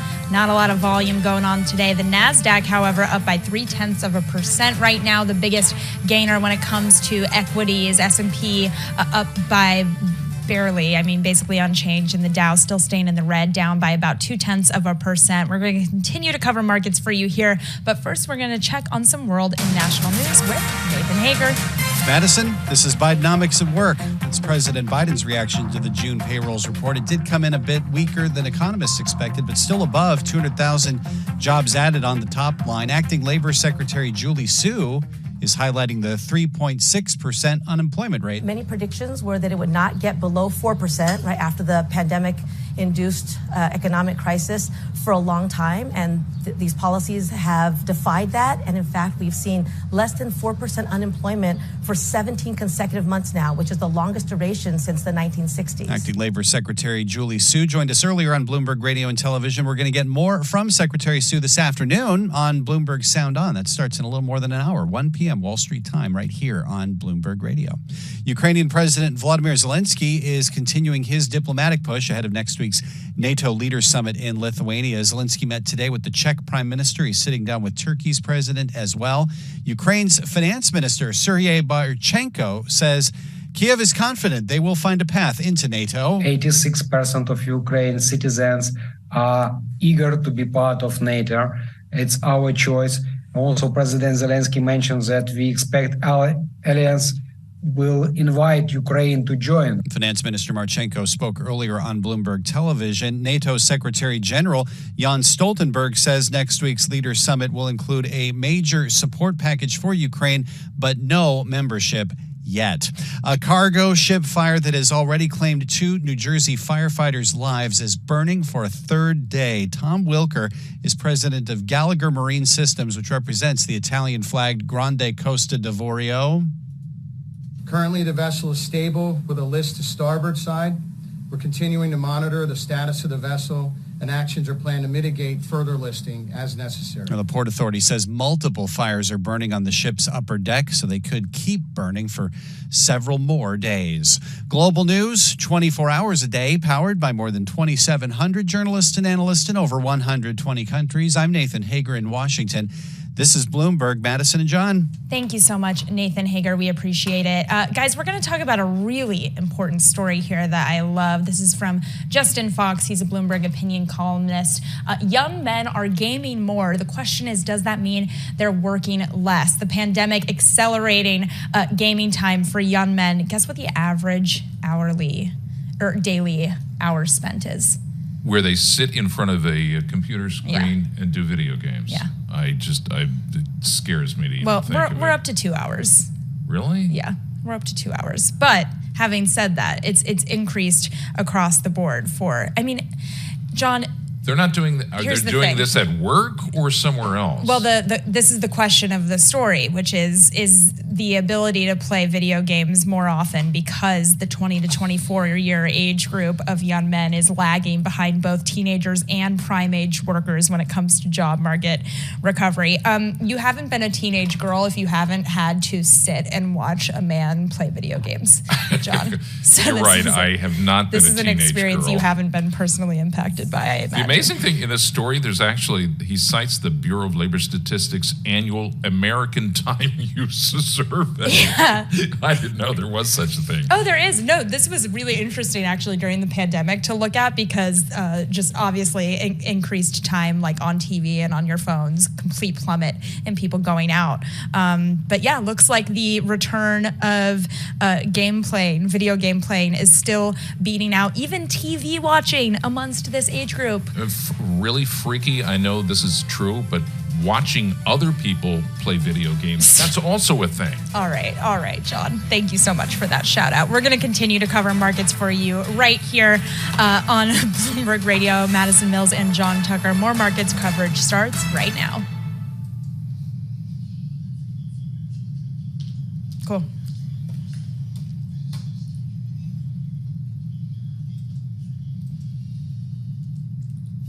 This is Bloomberg Markets with Paul Sweeney. We got a lot of green on the screen here, but the volume is light. This is a market that's much more optimistic or bullish than maybe central bankers are. 9.5 million job openings. What are people doing? Are they just sitting in Starbucks all day? Breaking market news and insight from Bloomberg experts. There's still some concern out there in the market that there is room for things to deteriorate a little bit more than what they're indicating. As small and medium-sized businesses struggle, they don't present as much competition. What are you guys thinking about hardware, software? How should investors approach this thing called AI? This is Bloomberg Markets with Paul Sweeney on Bloomberg Radio. Happy Friday, everyone. I'm Madison Mills here in studio with John Tucker in for Paul Sweeney. Happy Friday. Happy Friday, y'all. Looking at the stock market, we are finally starting to see some conviction-ish, if I can say that, when it comes to the trade. Looking at the NASDAQ, up now by about 0.4%. That is the biggest green move that we've seen today off of that conflicting jobs data that the market's still trying to digest here. The S&P up by about 0.1%, and the Dow still in the red. We're going to continue to cover markets for you right here, but first I got to get a check on the news with the one and only Charlie Pell. All right, thank you very much, and here's what's going on. Best level of the day right now on the S&P 500 index, as you pointed out, up 7 points to 4418, up by roughly 0.2%. The Dow, though, stuck in the red, remains lower by 39 points, drop there of 0.1%. NASDAQ up 61 now, that is a gain of just about 0.1%, while the NASDAQ 100 index higher by 0.3%. But the outperformer today, small cap shares with the Russell 2000 up now by 1.5%. Stocks do remain mixed after hiring data remained high enough to quash speculation that the Federal Reserve will leave interest rates unchanged later on this month. And interviewed right here on Bloomberg Markets, Tom Gimbel, the CEO and founder of the LaSalle Network, a hiring firm, put today's jobs report like this. Right. So we missed the number by a smidge. We still had over 200,000 jobs. The Fed won't raise interest rate. The party continues. Everybody's happy. But let's paint it as really sad and depressing right now. And you can hear more of that conversation on the Bloomberg Tapes podcast. You can download it wherever you get your podcasts. 10-year yield, 4.03%. We've got the 2-year of 4.92%. Spot gold up $17 the ounce to $19.28, a gain of 0.9%. Bitcoin up now by 0.3%, 30,407 on Bitcoin. And West Texas Intermediate crude oil up 1.6%. WTI right now, $72.95 a barrel. Bottom line here, U.S. stocks, they are trading mixed, with the S&P up 7, up by about 0.2%. Briefly, Starbucks violated federal labor law when it shut down a unionized store in Ithaca, New York. This according to a labor board judge. He ruled that the shutdown of a store near Cornell University's campus was, quote, done in large part to discourage unionization efforts in Ithaca and elsewhere. Starbucks, little changed right now, up by less than 0.1%. I'm Charlie Pellet. That is a Bloomberg Business Flash. All right. Thank you so much for that, Charlie. We are going to get to some stocks on the move with our Bloomberg Equities reporter in our Bloomberg Interactive Brokers studio with us, Carmen Reinecke. Carmen, thank you so much for coming back with us. We've been talking about how we're starting to see a little bit more movement when it comes to the trade today. But which names are sticking out most to you right now? Yeah, so a big one still today is Levi Strauss, ticker LEVI. It's down a little bit more than 6% after its earnings report. It cut its full year adjusted earnings per share estimate and specifically flagged that the U.S. wholesale business weighed on the quarter and sort of led to that lower outlook. So analysts were, looking at that, not super happy. The other thing that we've seen, really outperforming today is Rivian, the EV maker. So it's up, I think, 12% because Wedbush analyst Dan Ives raised his price target to 30 from 25. So he also maintained his outperform rating. Basically, he's just saying that the car maker is making a major turn towards executing on long-term business models. And he cited that there's, demand for its unique lineup of cars and that it's getting its production and supply chain issues under control. And this is interesting also because we saw such an incredible week for EV stocks. Tesla was also up on a delivery record, and that's lifted shares of, other EV makers as well. The other one we were just talking about is Kura Sushi, ticker KRUS. And this is a really interesting company. I like the description on the Bloomberg. Exactly. The company prepares various types of seafood products such as sweet shrimp, octopus, squid, salmon, tuna, snow crab, conch toro, and other related dishes. It's better when you read it, John, obviously, with that voice. Exactly. And it just, we all like sushi, but, what a company to, sort of be looking at. It's up today more than 10% because it had pretty solid earnings. It beat on adjusted EBITDA. And it also has had a bunch of analysts, praise it and sort of raise their price targets. Wait, could this PE be right on the Bloomberg? 2,361. Yeah. That's one of the highest ones I've seen. That's for sure. That's right. Yeah. Yeah. Maybe a Of course little it's over. Well, okay, but this is, can I ask you this, Carmen? Is this in any way related to Kava obviously having a great couple of weeks following their IPO? We saw Sweetgreen beating out estimates with their earnings. It seems like perhaps, I mean, in the Sweetgreen call at least, they talked about the return to work being a boon for them. Is Kura Sushi moving on some of that news by any chance? You know, that's a great question. I'm not sure if Kura Sushi is so related to the return to office, but you're totally right. You know, Kava's had a great IPO. I think its shares have doubled since it went, public, and Sweetgreen as well was lifted yesterday, and specifically the analyst that, raised its price target said, it's looking really good in the return to office crowd. Kura Sushi, though, also has had a really great year. Its shares have doubled. It's up more than 100%. So, I mean, clearly there is something to be said about, this trend in seafood. I know. What's Toro? I don't Toro? I don't You don't know what sushi. Toro is? I have no idea. That's because you're spending your time at the incredibly exciting fair in right, New in my Jersey. hometown. I was talking about that. They Instead of a Kura sell Sushi. funnel cakes. They don't sell sushi. I love a funnel cake. Fireman's Fear there. It's probably also doing well. I mean, who doesn't like a funnel cake? Exactly. Carmen, thank you so much for coming in to talk with us about some of the big moves today and for sticking with us throughout the morning. We really appreciate it. That was Carmen Reinecke. She is on our equities team here at Bloomberg, covering all of the most important stories for us when it comes to moves in the equities market. Having said that, we are going to get back to some of that jobs data from today. And on the line, we've got a really fantastic voice on this. We've got Jeffrey Cleveland here to discuss the jobs numbers and also what we're seeing in terms of moves from the bond market off of that news as well. Jeffrey, thank you so much for joining us to talk about what we're seeing here in the market. I mean, when you look at this June jobs report, it feels like some good news this morning if you're the Fed, bad news yesterday when it came to that eye-popping ADP number. Talk to me about where you think our economy sits when you're looking at the totality of that jobs data. Well, I think the context matters, when you look at each report that comes out every month. And I talk to a lot of economic bears. They're my favorite species of market participants. And, they were telling me last month, hey, you have to look at the household survey. It was negative. You have to look at hours worked. It had ticked down. And, so lo and behold, we had, I think, a decent non-farm payroll number, 209,000. We had the household survey component of that bouncing back. So that was up 273,000. Hours worked ticked up. And then average hourly earnings, another 0.4 month-to-month print. So I think you have to look at that full context, and it's a pretty solid report in my view. It doesn't tell us, maybe the job growth is slowing a bit, but nothing close to a recession.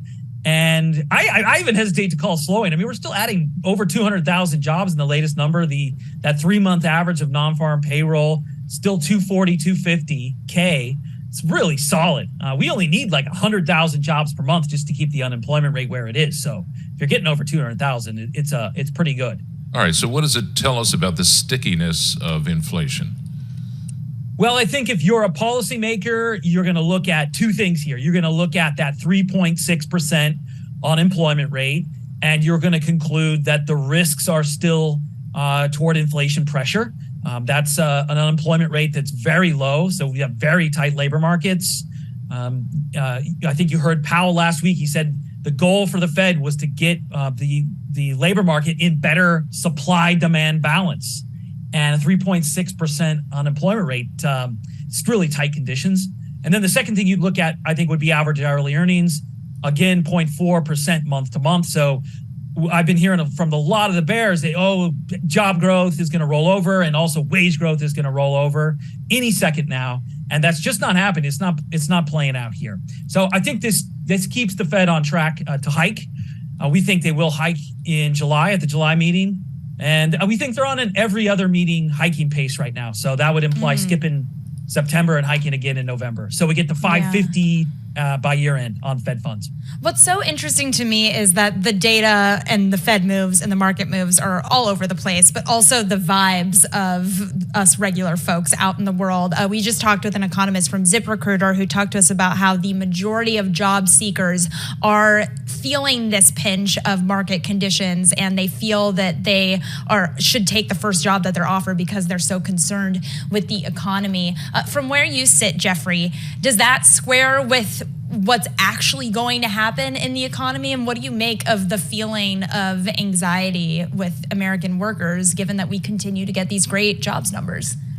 Well, just talking to friends and family, we're being constantly told that the recession is going to start imminently, right? It's going to be next week, next month.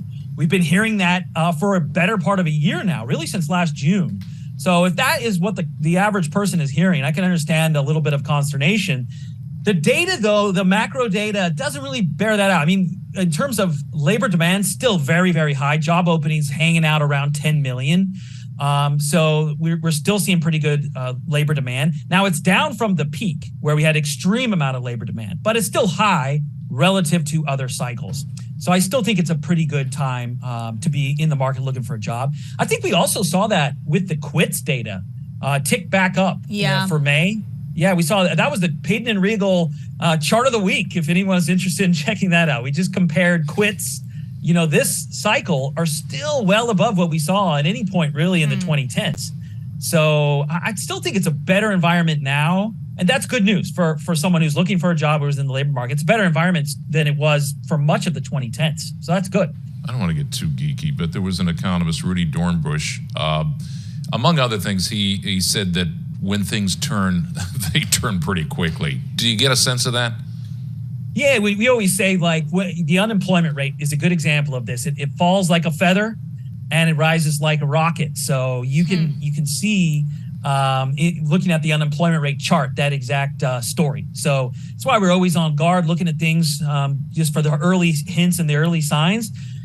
Initial claims for unemployment, that weekly data that comes out tends to be a pretty good, sign, indicator of that.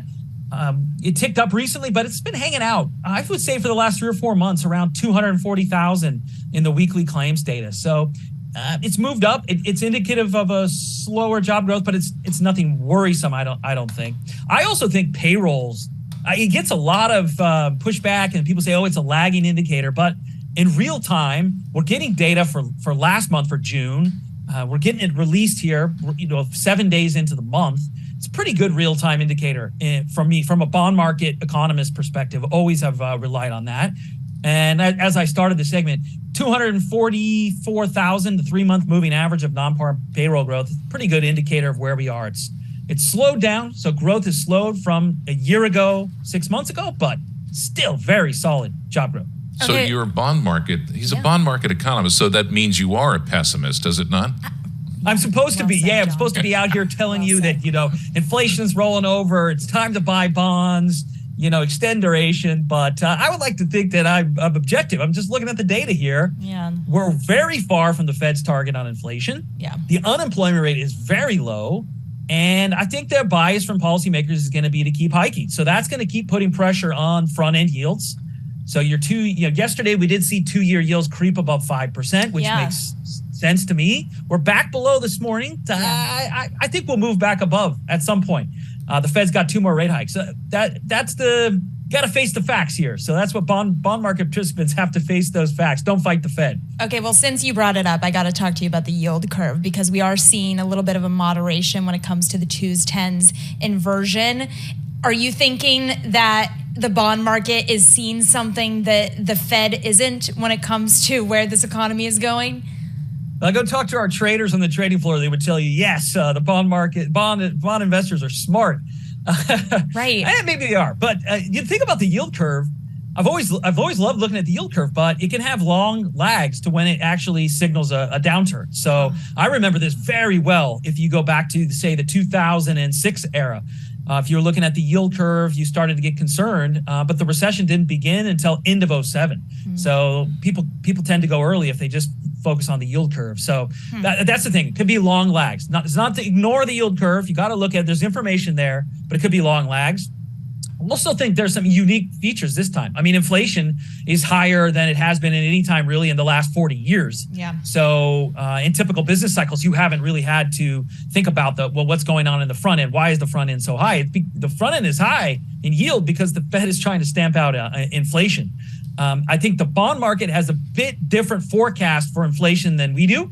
The bond market has been perpetually expecting inflation to come down much more quickly.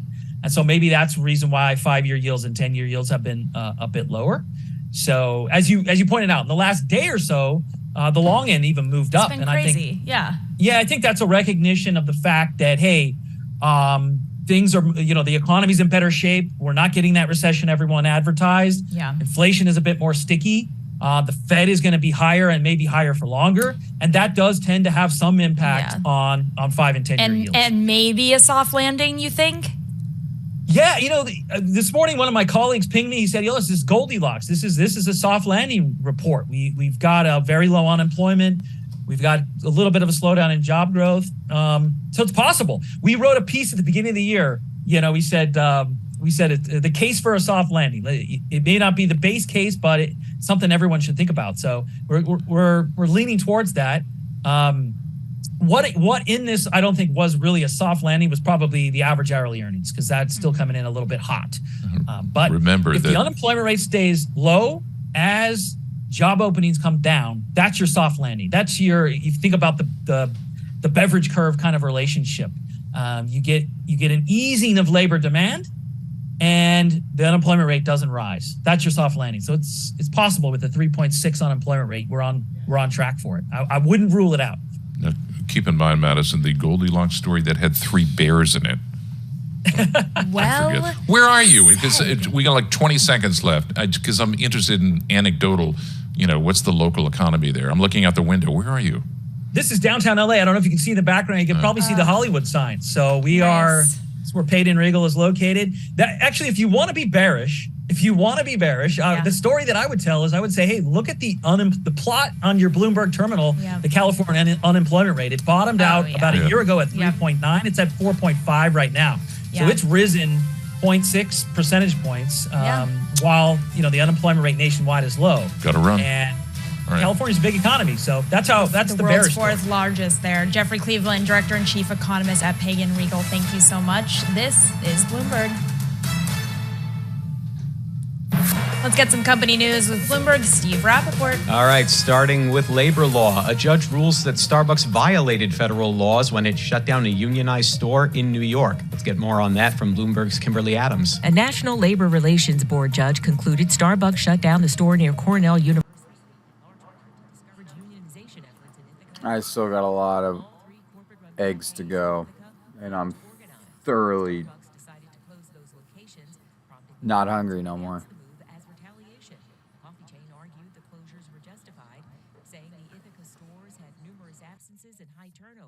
Starbucks plans to appeal the ruling. Kimberly Adams, Bloomberg Radio. Thanks, Kimberly. Starbucks stock is little changed this hour. You'll need more than $3,500 to buy Apple's new Vision Pro headset. The tech giant is planning a retail launch with appointments and in-store promotion in some U.S. markets early next year. Apple will designate special areas in its stores with seating, headset demo units, and tools to size up accessories for buyers. Has ChatGPT reached a plateau? Well, according to data firm SimilarWeb, possibly. They're showing that it dropped in traffic. Mobile and desktop traffic dropped nearly 10% in June from the previous month, and that marks the first decline since ChatGPT launched in November. You might recall the tool was quickly embraced by workers and students, though many schools and companies quickly changed course because of potential data leaks and also the concern about ChatGPT sometimes providing false information. Those are the company stories we're following this hour. I'm Steve Rappaport. This is Bloomberg. Bloomberg Markets continues right after this.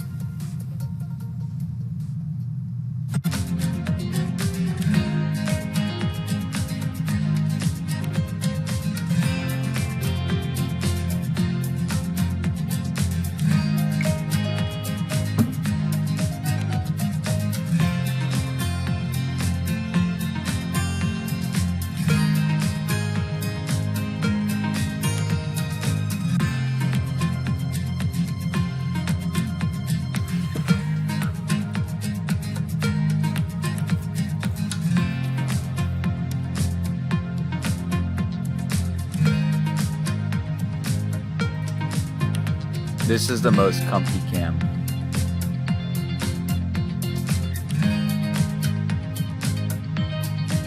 Just stocks are screwed all day.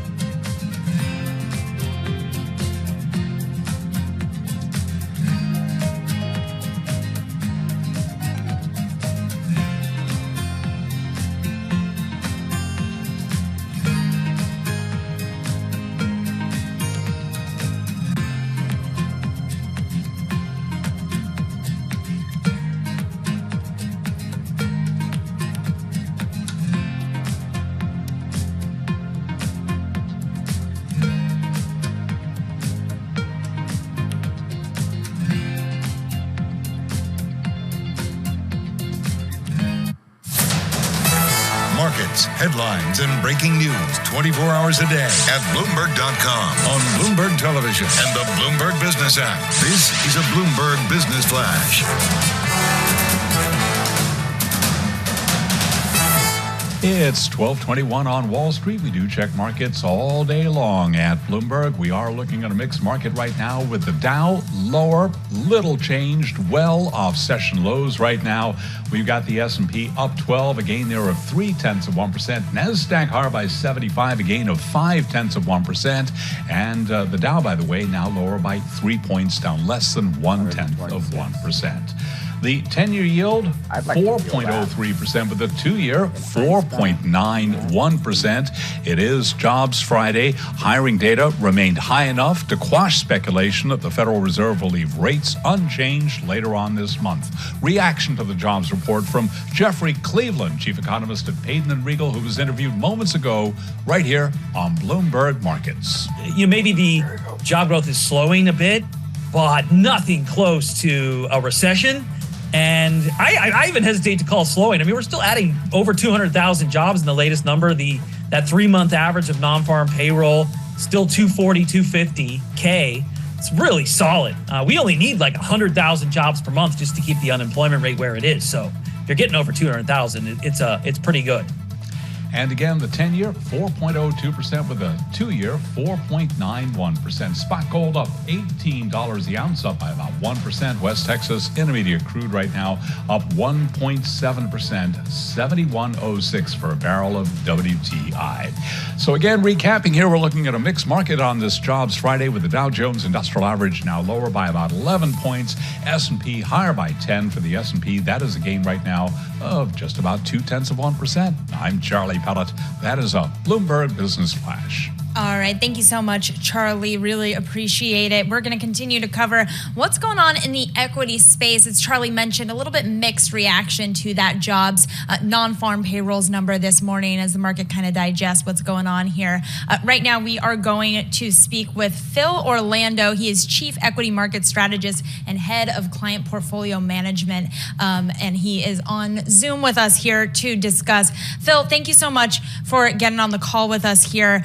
Talk to me about what your take is on today's trade. We've got lower volume than usual, but a little bit of a mix across the board. First of all, Madison, thank you very much for having me on. The mixed market, I think, today reflects... I thought we made ISIS. I'm working on my... What's going on here? How are you doing emissions against our own boys? Is going to be mixed payroll picture. You've got some elements of the report that were cooler than expected, other elements that were much hotter than expected, and the net of it is, importantly, that when the Federal Reserve meets in a couple of weeks... Russia keeping Syria strong, dude. We're expecting... Long live Bashar al-Assad. Rate hikes. So I think the market's trying to digest, those disparate elements of the report this morning and figure out what it means for, the Fed, the markets, the economy, corporate earnings, and it is very much a mixed picture. So, Phil, rising rate... We got this fucking armchair general over here. The technology trade or banking. Well, no, you're right. That as we look at things, the continued increase in interest rates, and at this point, you've got to pencil in, or at least we're penciling in, 2 more quarter-point rate hikes from the Fed over the course of this year. theoretically that should constrict price earnings multiples. Now you look at the performance of the S&P 500 in the first half of the year, and it's really been a tale of two markets. You've got these 8 big technology companies. I'm sure you've heard about this analysis. Uh-oh. Apple, Microsoft, Nvidia, et cetera. These 8 stocks Hangi yapacak? account for something like 28% Tiga. of the market cap Og of nem the at det S&P stort der. 500. They're up in the first half of Ja. the year almost 60%, 60%. You strip those 8 Og companies koşacaklar out nasıl? of the S&P 500, and the other 492 stocks in the S&P are up like 3%.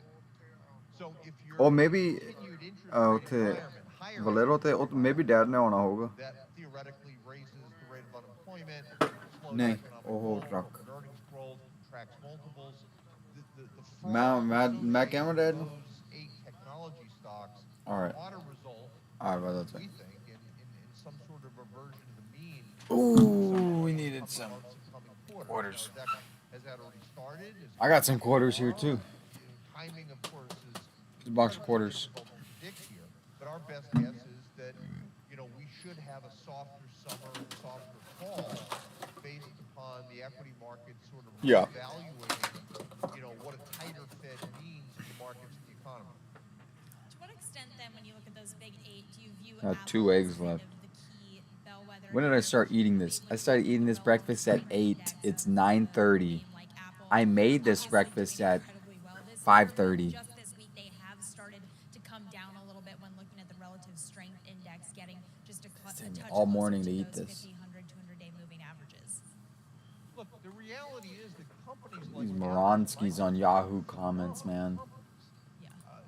they probably ought to be in everyone's portfolio. They're well managed, they're well positioned, and the stocks deserve to do well. The question that we're asking is, do they deserve to do as well as they've done since the market bottom last October, and are valuations a little bit ahead of themselves? Nvidia is probably the poster child of this AI FOMO trade that we've seen over the last 8 or 9 months. We looked at valuation the other day, and since the bottom of the market last October, Nvidia has literally more than quadrupled in stock price. It's gone from like $100 a share to north of $400 a share. From a valuation standpoint, it's trading at something like 30 or 40 times forward revenues, trading at about 130 times Ahmed. forward Fucking earnings. Ahmed. Now, that's Ahmed not is to probably say that the Nvidia's only not a great company. It's not to say fucking that they're not going to sane comment. significantly in this artificial intelligence boom that we're going to Fucking experience idiot. over the next 5 or 10 years. But Wasn't Russians treating ISIS in their hospitals, moron. It was Israel. we're approaching the Y2K calendar changeover situation, and the NASDAQ composite, you may remember, surged by something like 90% in the fourth quarter of 1999. What the fuck?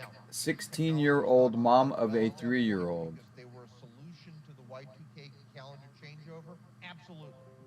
But stocks got ahead of themselves. And what happened as we got into the first Yikes. quarter of 2000 is that technology stocks started to correct, and they didn't stop correcting until they had given back 80% of Is that a white gains woman? over the space of about 3 years. Now, I don't think that we're going to have an 80% correction in the market or tech or Nvidia or any of that. But what I'm suggesting is that maybe we've gotten a little too frothy here, over the last. You gonna show the woman? Maybe there's a little bit of a reversion of the mean trade coming as we get into second quarter earnings, and maybe some of the guidance from company management. Should be illegal for that to be your username. This is a really cool thing, but maybe we've gotten a little too enthusiastic here in the last couple of months. By the way, I don't think Madison was born in 2000, but that's my guess, Phil. Okay. How old were you? They. She was 6. So Phil. I was watching Putting on the market trades. Yeah. Hey, is it time for me to get boring and start looking at defensive shares? Well, I think that's exactly the point that we raised, that you've got defensive stocks trading at 10 times earnings, dividend yields 2 or 3 times the broad market MSN running the same fucking even if the economy dog slows, shit. maybe it goes into recession at some point in the next 6 to 12 months, and that's the question that everyone's asking. You know, we're still going to need to buy Stick me to healthcare, TikTok. consumer staples, utilities, energy companies. Screw this shit. And these stocks are, you know, trading at very Not even interested anymore. with very generous dividend yields. So why not play a little defense here? You know, hunker down, preserve some capital. You know, look at how the market performed last year, calendar 2022. The overall S&P last year was down about 20%, right? It wasn't a great year. But when you look at the value versus growth trade last year, growth stocks were down 40%. Value stocks were down 10. Yeah. Now, that corrected, you know, in spades from October up until just recently. But is it time for us to enjoy perhaps another rotation? Lock in some of those growth tech profits, rotate some of that Based. money into the undervalued Fuck that value little stocks, and throw bastard child. small cap sort of into that bucket as well, and you know, see where we stand 6 months from now.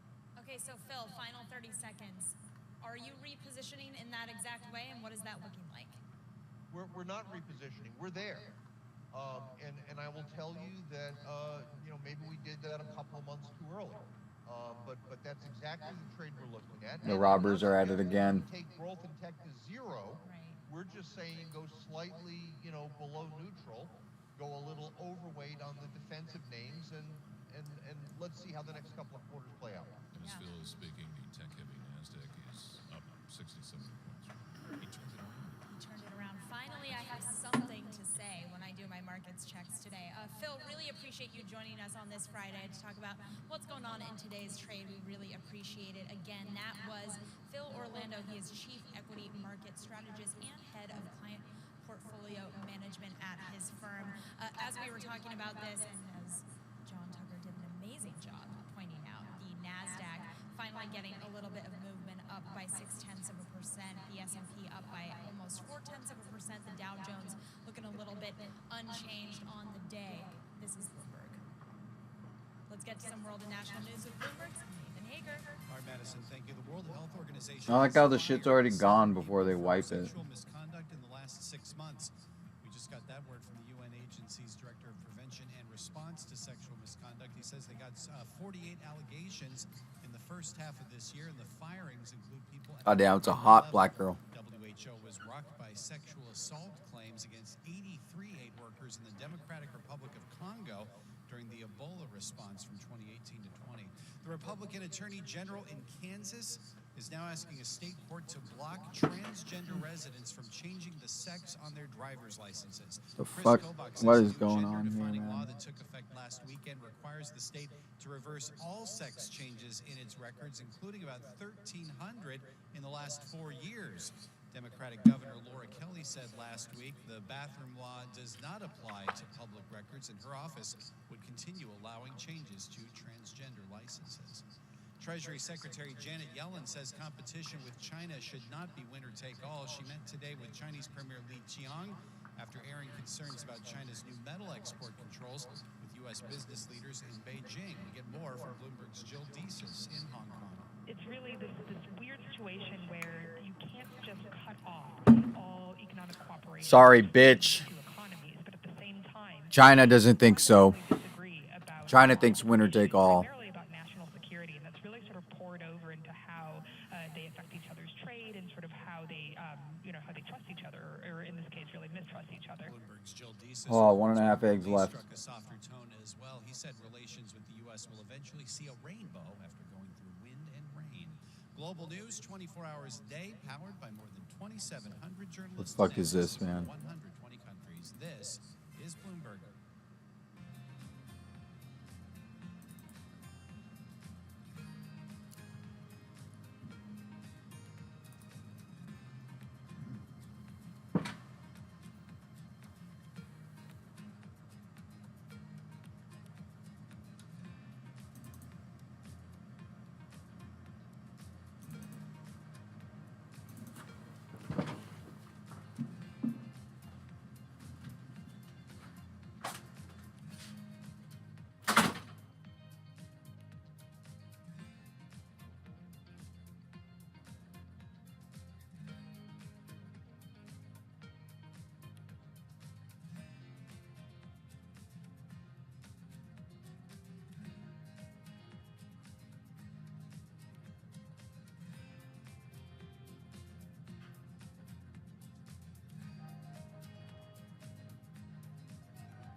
Holy hell. Oh, I got to shit so bad. This is bad. Might have to lock up the store bad.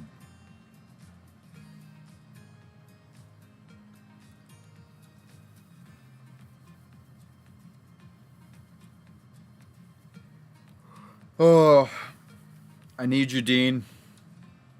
I'll give you $50 to come down here.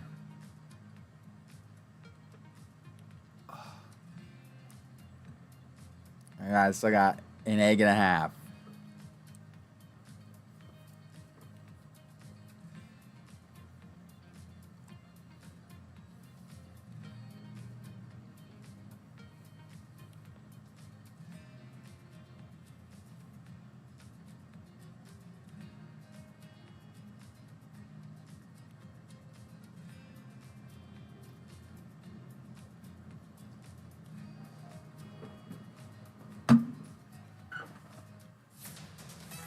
Markets, headlines, and breaking news 24 hours a day at Bloomberg.com, on Bloomberg Television, and the Bloomberg Business app. This is a Bloomberg Business Flash.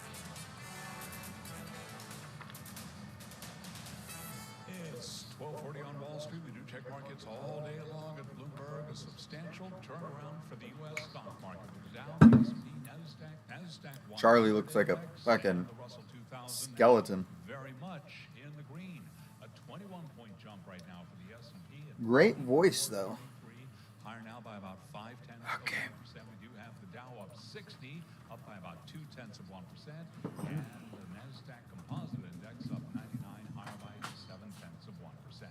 Cannot ignore the Russell 2000 Index today. Small cap shares higher by about 1.8%. We've got the 10-year yielding 4.03%, and the 2-year 4.91%.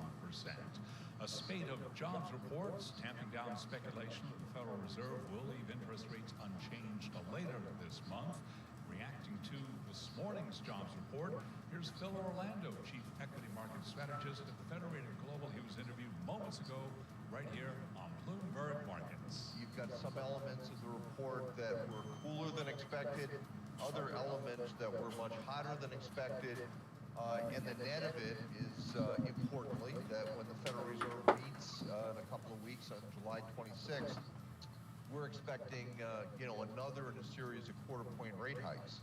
And again, we do have the 2-year at 4.91%. You can hear more of that conversation on the Bloomberg Tapes podcast. You can download it wherever you get your podcasts. Spot gold, $16 higher the ounce now at $19.26, up by about 0.8%.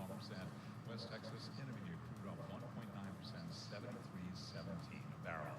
Starbucks violated federal labor law when it shut down a unionized store in Ithaca, New York. That, according to a labor board judge, the National Labor Relations Board judge ruled that the shutdown of the store near Cornell University's campus was, quote, done in large part to discourage unionization efforts in Ithaca and elsewhere. Right now, Starbucks shares are up by 0.3%. Recapping, though, we are looking at a move higher now for the S&P up 21 points, up 5. All right, one more egg. 4.03%. I'm Charlie Pelletin. That is a Bloomberg Business Flash. All right, thank you so much, Charlie. I know that you and all of our colleagues here at Bloomberg already have your plans to go see the Barbie movie.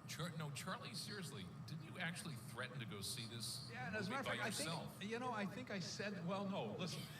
Then I said, no, you can't go because it's creepy. And that message was echoed by my wife. However, gonna go see this so by here's the yourself. compromise. There is a pop-up restaurant where you can go and do those things here in New York. So instead of going to the movie, wait till it comes out. Larry with the buttery yellows there.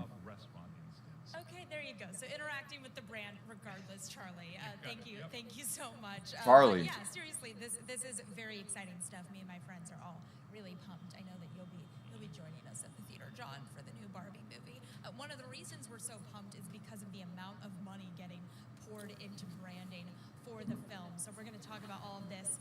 It's today's big take story, and we've got Kelly Gilblum on the line, our Bloomberg News editor out in LA, to discuss it with us. Kelly, thanks for being patient with Is this a kid movie or an adult movie?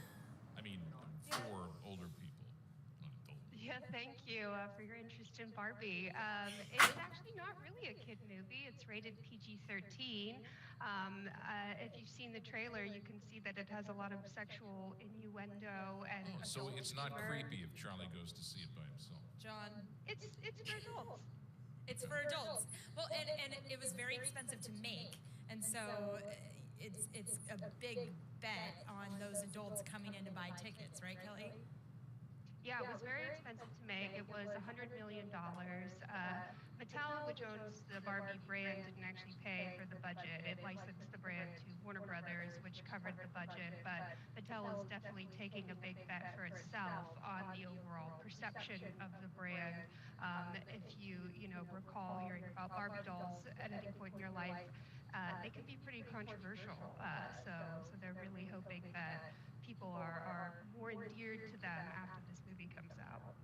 Yeah. Well, and also it's interesting because they have a tough challenge with the Barbie kind of stereotype that they have to sort of rebrand as like a new age feminist character. What can you tell us, Kelly, about the likelihood of Warner Brothers being able to do that? It seems like from the response so far, they've mostly managed to pull it off. Everything about it has gone viral. People are so excited. The box office tracking figures keep going higher and higher and higher. And it's one of the rare movies that's actually targeted toward women. We calculated only like 6% of movies with this type of budget are for women. I do think it will make a big impact and could possibly pull off this reputational move that they're trying to make. The story is great. I mean, it's the history of this is fascinating. Well, to the extent that it can be fascinating to somebody like me. But there's actually Barbie and Ken are actually named for the founders of Mattel, their kids, right? That's right. Yeah, Ruth Handler was the inventor of Barbie and one of the founders of Mattel. It's a long time chief executive officer and in control of operations there. And yeah, she saw a German doll that was actually for adults. Let's be clear. This is a German sex doll on which Barbie is based, right? Do I have that correct? I mean, it was for bachelor parties. People, sent it around as a gag gift, and she thought it would be great for, she kind of remade it, more targeted for kids. Would be great for her daughter Barbara, and then a few years later, Ken rolled out. Yeah, and Ken, her brother, by the way. Right. Very. You always bring us the fun facts here, John. I also feel like Kelly, Greta Gerwig as the director here is an important choice because she has kind of a history of making these inclusive films that center female characters as the main subject. Yeah, I think she's one of the preeminent female, coming-of-age genre directors, writers. She's come to prominence in recent years, especially with Little Women, her remake, and with Lady Bird, both Oscar-nominated films. One actually won an Oscar. So that was a big get for them, and it was actually Margot Robbie, who's playing Barbie, who was able to make that connection and recommended her as the screenwriter. Oh, cool! I didn't know that. That's really cool. Now, is Barbie? What does this do for Barbie? This film, if it's a flop, does Mattel get crushed? Is Barbie even relevant anymore? I think that's the big question for Mattel is how relevant is Barbie going to be? It really went through a crisis, the whole company did, because Barbie fell out of step with society. They remade the doll in 2016 and made it more. Gonna have to do it, boys. Gonna have to lock up the store. That sort of thing. So this is trying to showcase that work, but it doesn't really, analysts aren't really seeing a big toy sale bump in 2023. It could be more long-term. And I think the real value for Mattel would come if they can turn it into a broader franchise, like a Marvel type of franchise, where you have a Ken movie spin-off and a Skipper TV series and a, roller coaster and that sort of thing. I was traumatized by Barbie. My sisters had it, and they used to take the legs, and they'd hit me with it.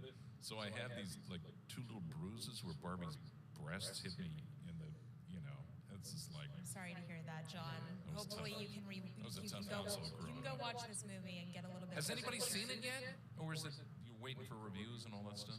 It's coming out in July, right, Kelly?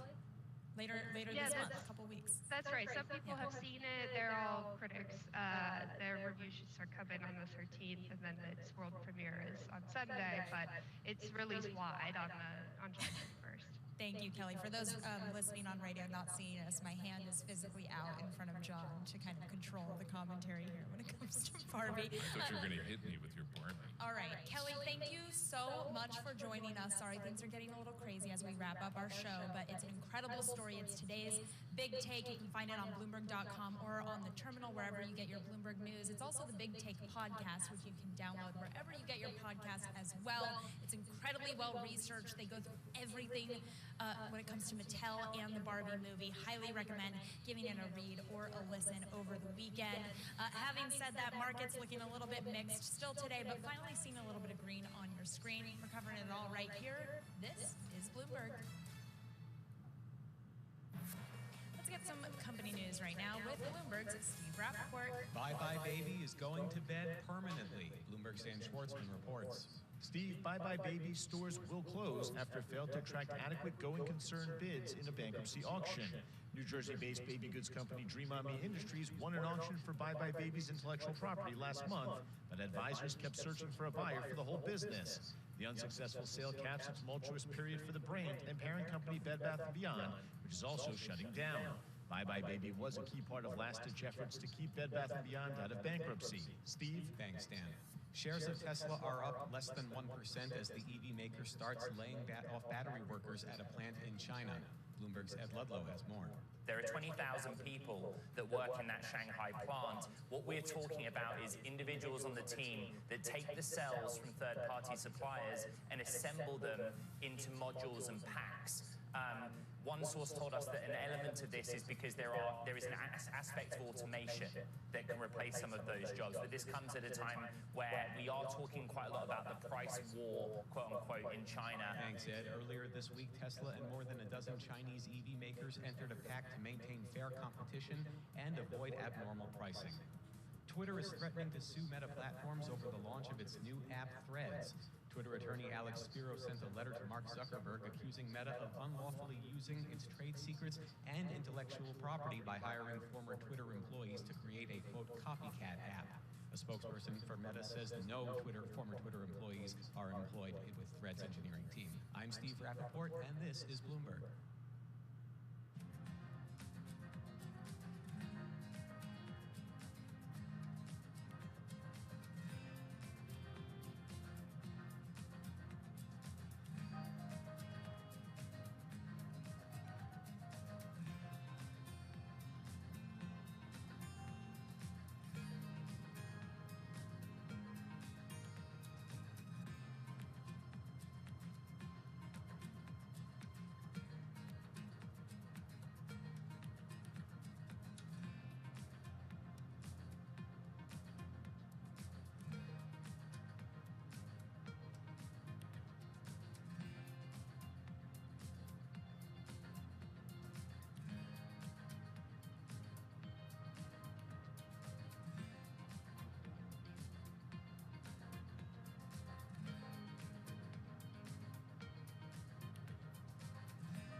You're listening to Bloomberg Markets with Paul Sweeney on Bloomberg Radio.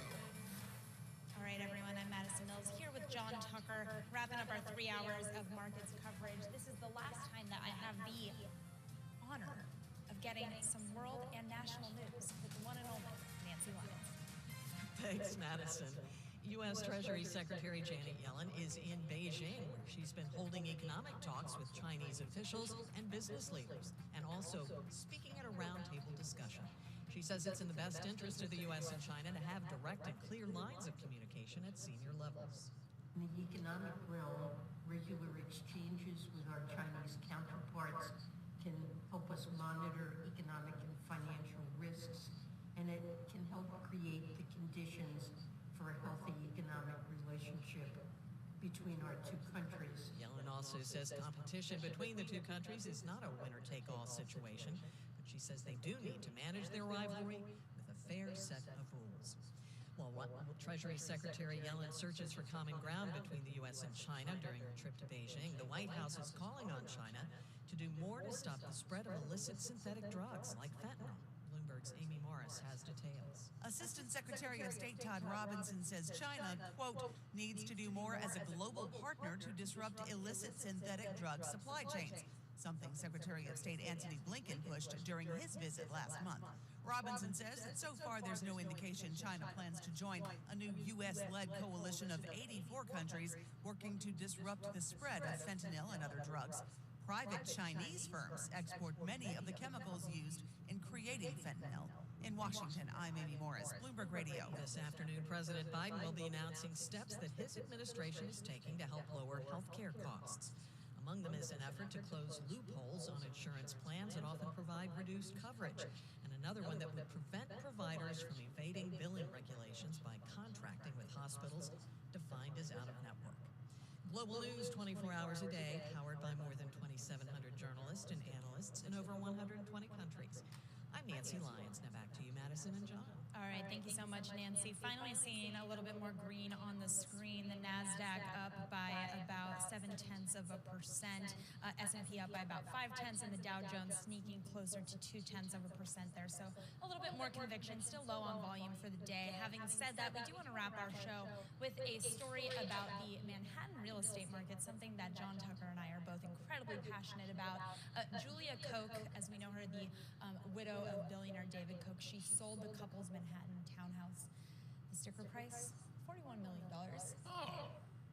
This was a private, this is not like when you're one of the Kochs, you don't call up your real estate agent. Yeah, I guess not.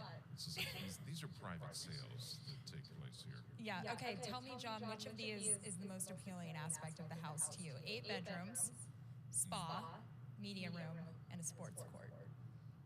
Actually, none of those. Proximity to work is probably the only thing going for me with this. 76th and Park, not a bad location there. Also, I should mention, this is not her first rodeo when it comes to Manhattan real estate. She purchased 2 Upper East Side apartments from the estate of Microsoft co-founder Paul Allen for a total of $1 million. And let me guess, they combined the two to make one gigantic. I guess so. I don't want to be in a house that's that big in this city. You know what I mean? Like, I want to be able to see everything. Just to know, like, who's in there. You know, So this you're is like, this is your real estate disagree fantasy. and I hate you. Yeah. Also, John, you flagged a really important story about how the wealthiest in Manhattan are buying homes with. Well, more and more, it's just pure cash. Pure I mean, cash. There's no, mortgage rates are going up, so what? Yep. It's just like a lot of these folks aren't affected. And my commute involves 57th Street, Billionaires Row, right? And you know how many of those people who live in those billionaire duplexes and penthouses live here full time?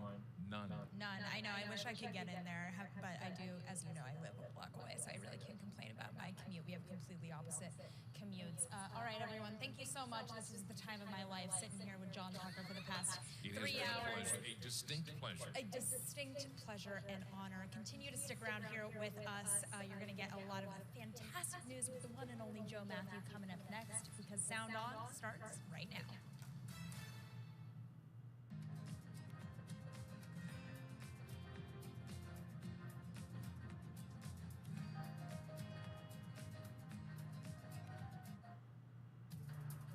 From New York City,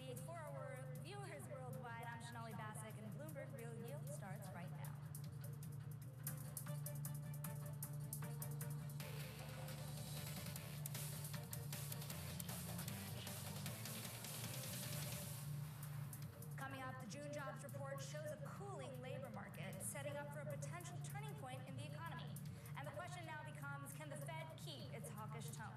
We begin with a big issue. Does a weak jobs report change the rate path?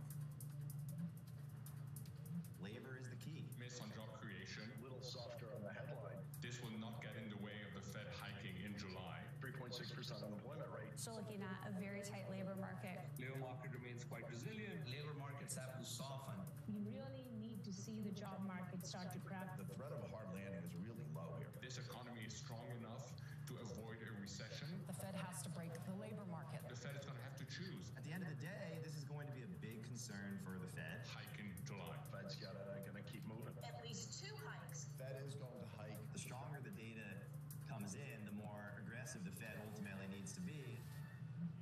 Joining us now is PGIM's Greg Peters and Deborah Cunningham of Federated Hermes. You know, there's nowhere else to start but the short end of the curve here because we've come round robin this week. We have surged past 5% just yesterday, and now we are back down to 492 or so. You know, if you take a look at what the market is telling you, what is the discrepancy between the data we're seeing today and the possibility that inflation could still come in hot next week? Greg, get us started here. Yeah, so I think the market's been wrong for the past 2 years, to be honest with you. So I wouldn't take much faith or stock into it. But I think the markets are finally starting to slowly at least recognize the Fed means what they say, and they still have to shake inflation out of the system.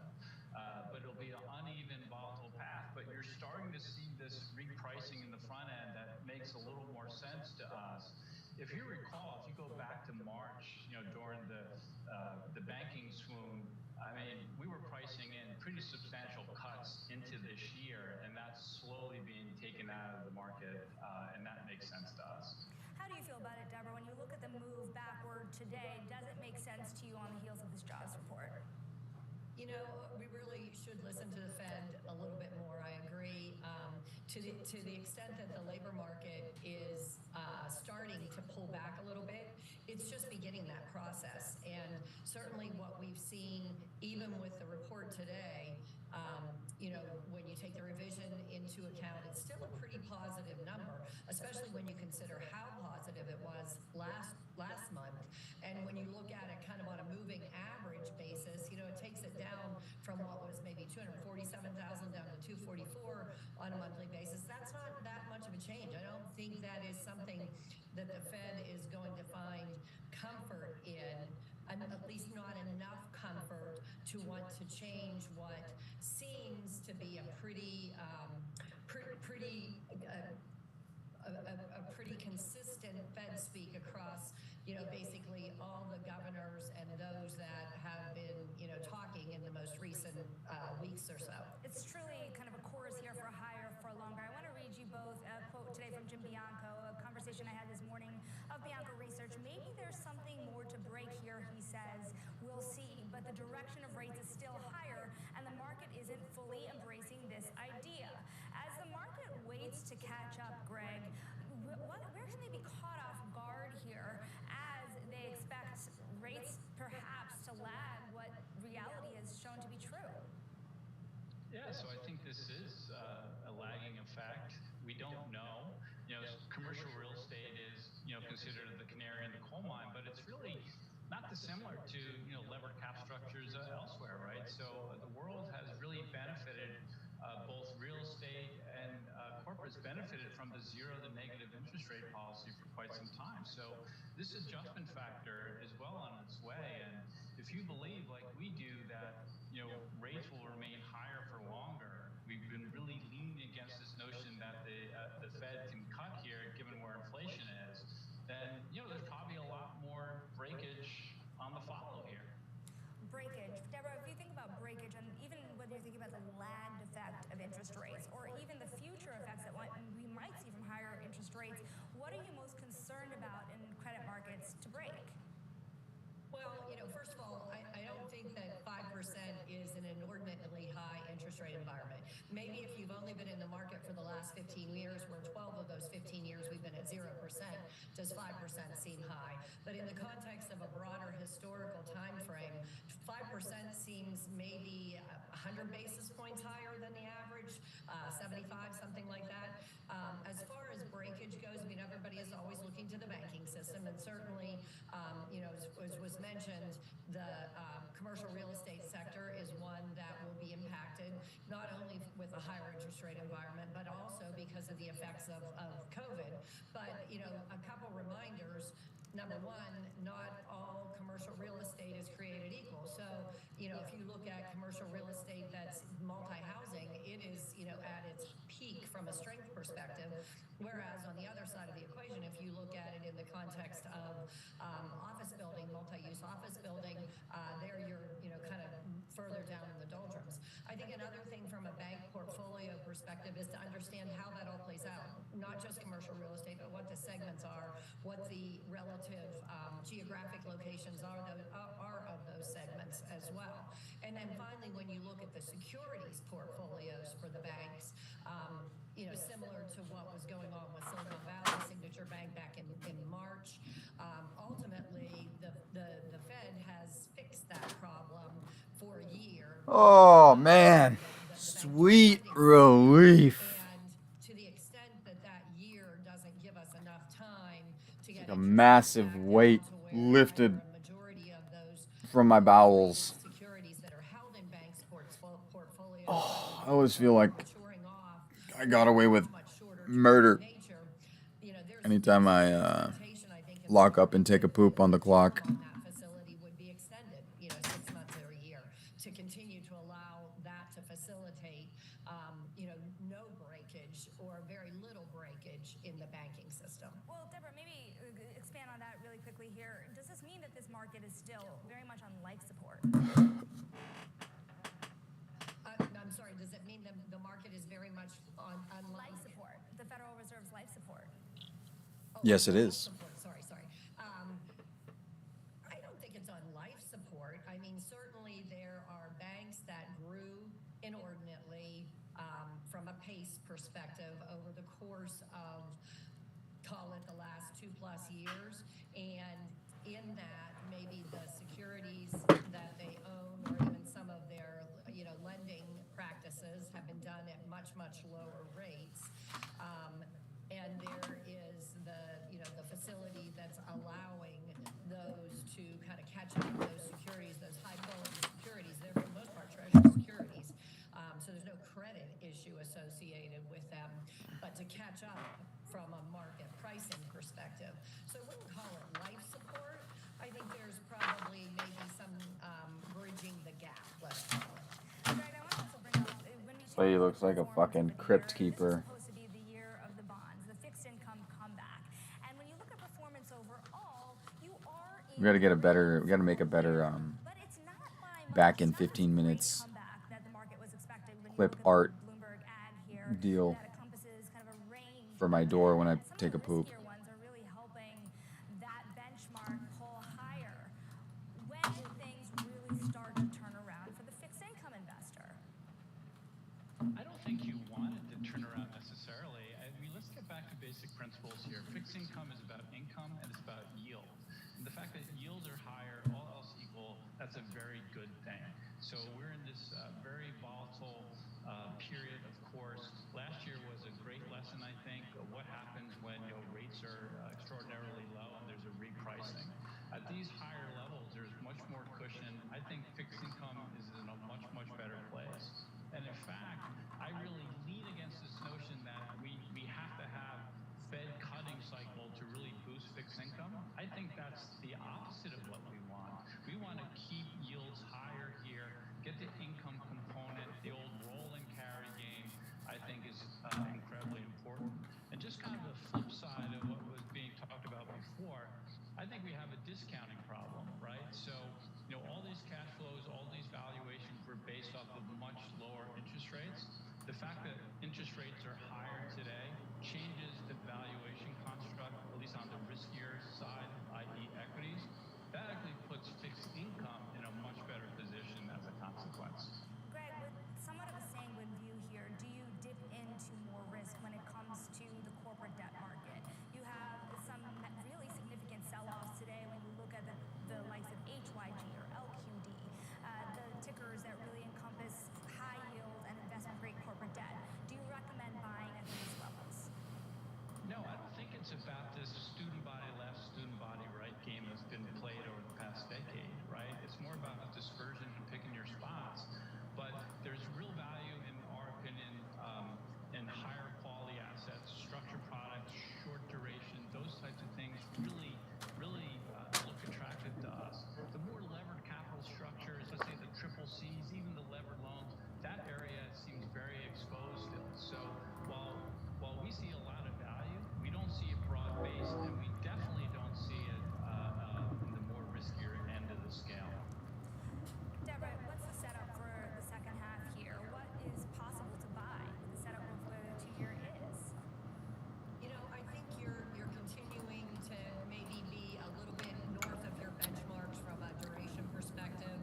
Uh-oh. Hello.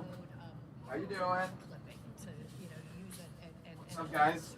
term where the price We're at St. Mark, so the price may she go wanted down a ice. bit, but it's not going to be the total return aspect. How's it going? What's up, baby? That's How you doing? driven by that price. The total return instead is going to be driven Looking by at? The cameras. Greg Peters and Deb Cunningham, thank you both so much. How's it been today? Super slow. Yankee banks are helping to Really? drive issuance this You ran out of 20s, huh? No, I didn't. That's Oh, how you I didn't? knew it was slow because wow. I dropped like 140 by the time I left, so I was like, obviously it was not, I didn't run out of 20s because I didn't get that many more hundreds. Yeah. After. I got a bunch of hundreds right now. Some lady came by and bought $100 a lotto. 50 of each. 50 of Mega and then 50 of Powerball. And she'll never win that money back. Crazy.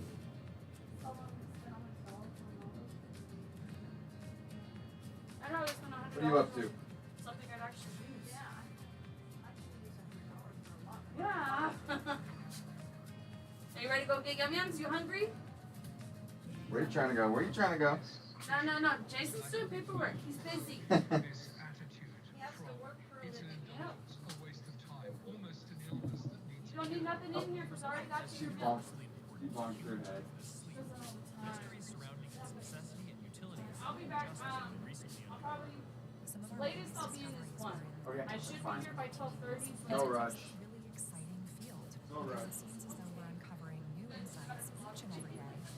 Some scientists are going further to find out how sleep and what happens there can be harnessed to further expand our understanding. It's easy to theorize. That makes you smart if you can spit back a lot of facts. But if you want to be wise, if you really want wisdom, you gotta know when and how and why to use that information. And that's what your brain figures out while you're sleeping.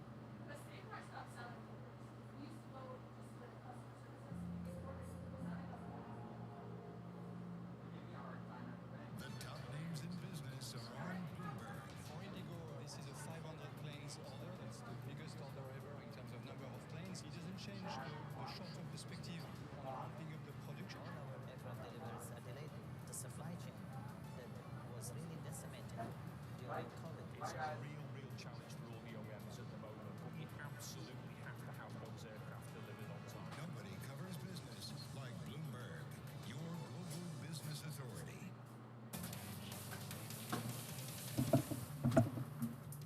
I'm Shanali Bassick, and this is Bloomberg Real Yield. It's time now for the auction block. My employee. It's fucking dusty out there. Let's take a look what's going on back there. Well, Here in the United States, foreign-based issuers like Deutsche Bank and Nomura drove volume to the upside of projections. got road work going on back here. And it was quiet in U.S. high yield with no sales this week, but we did Kicking up a shit ton of dust. which includes high-yield bonds and leveraged loans, is being lined up to back GTCR's purchase of a majority stake in WorldPay. Earlier today, we talked to Marathon's Bruce Richards, who discussed spreads amid his call for higher. Let's get back to this. There's a big bifurcation of quality, and when you look at the double B credit, Listen, I just make my signs in Word, okay? better quality index than it ever has been, so you don't have many of those companies because they chose to lock in fixed rate. Wow, this is insane. As opposed to floating rate. I'm referring to the companies that took out floating rate notes in both the private credit markets as well as the syndicated loan market. That's where you're seeing the pain right now. Those are the companies Doxing my dad here. most highly levered and that are showing the most stress as it relates to debt service. Joining us now is Morgan Stanley's Vishy Couture and Peter Cheer of Academy Securities. Thank you both for joining us. You heard Bruce Richards. You also see a lot of folks on the distress side raising a lot of money for what they think is a slow-moving car wreck. High yields don't tell that story. I'm wondering, Vishy, what's got to give? I think the point that your previous guest made is very It's actually very hard to do This is going to be with the window all small like this. a market for dispersion and decompression. There is going to be a very much quality dependent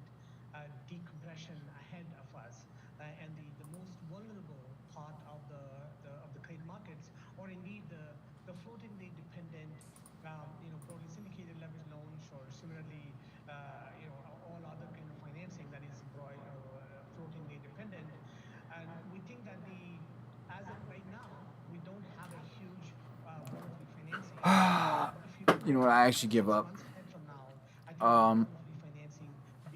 Tune in 2 days. We're gonna be doing a big unboxing. I'll call it a day for this one. 3 hours. 3 hours of nonsense. Few nuggets.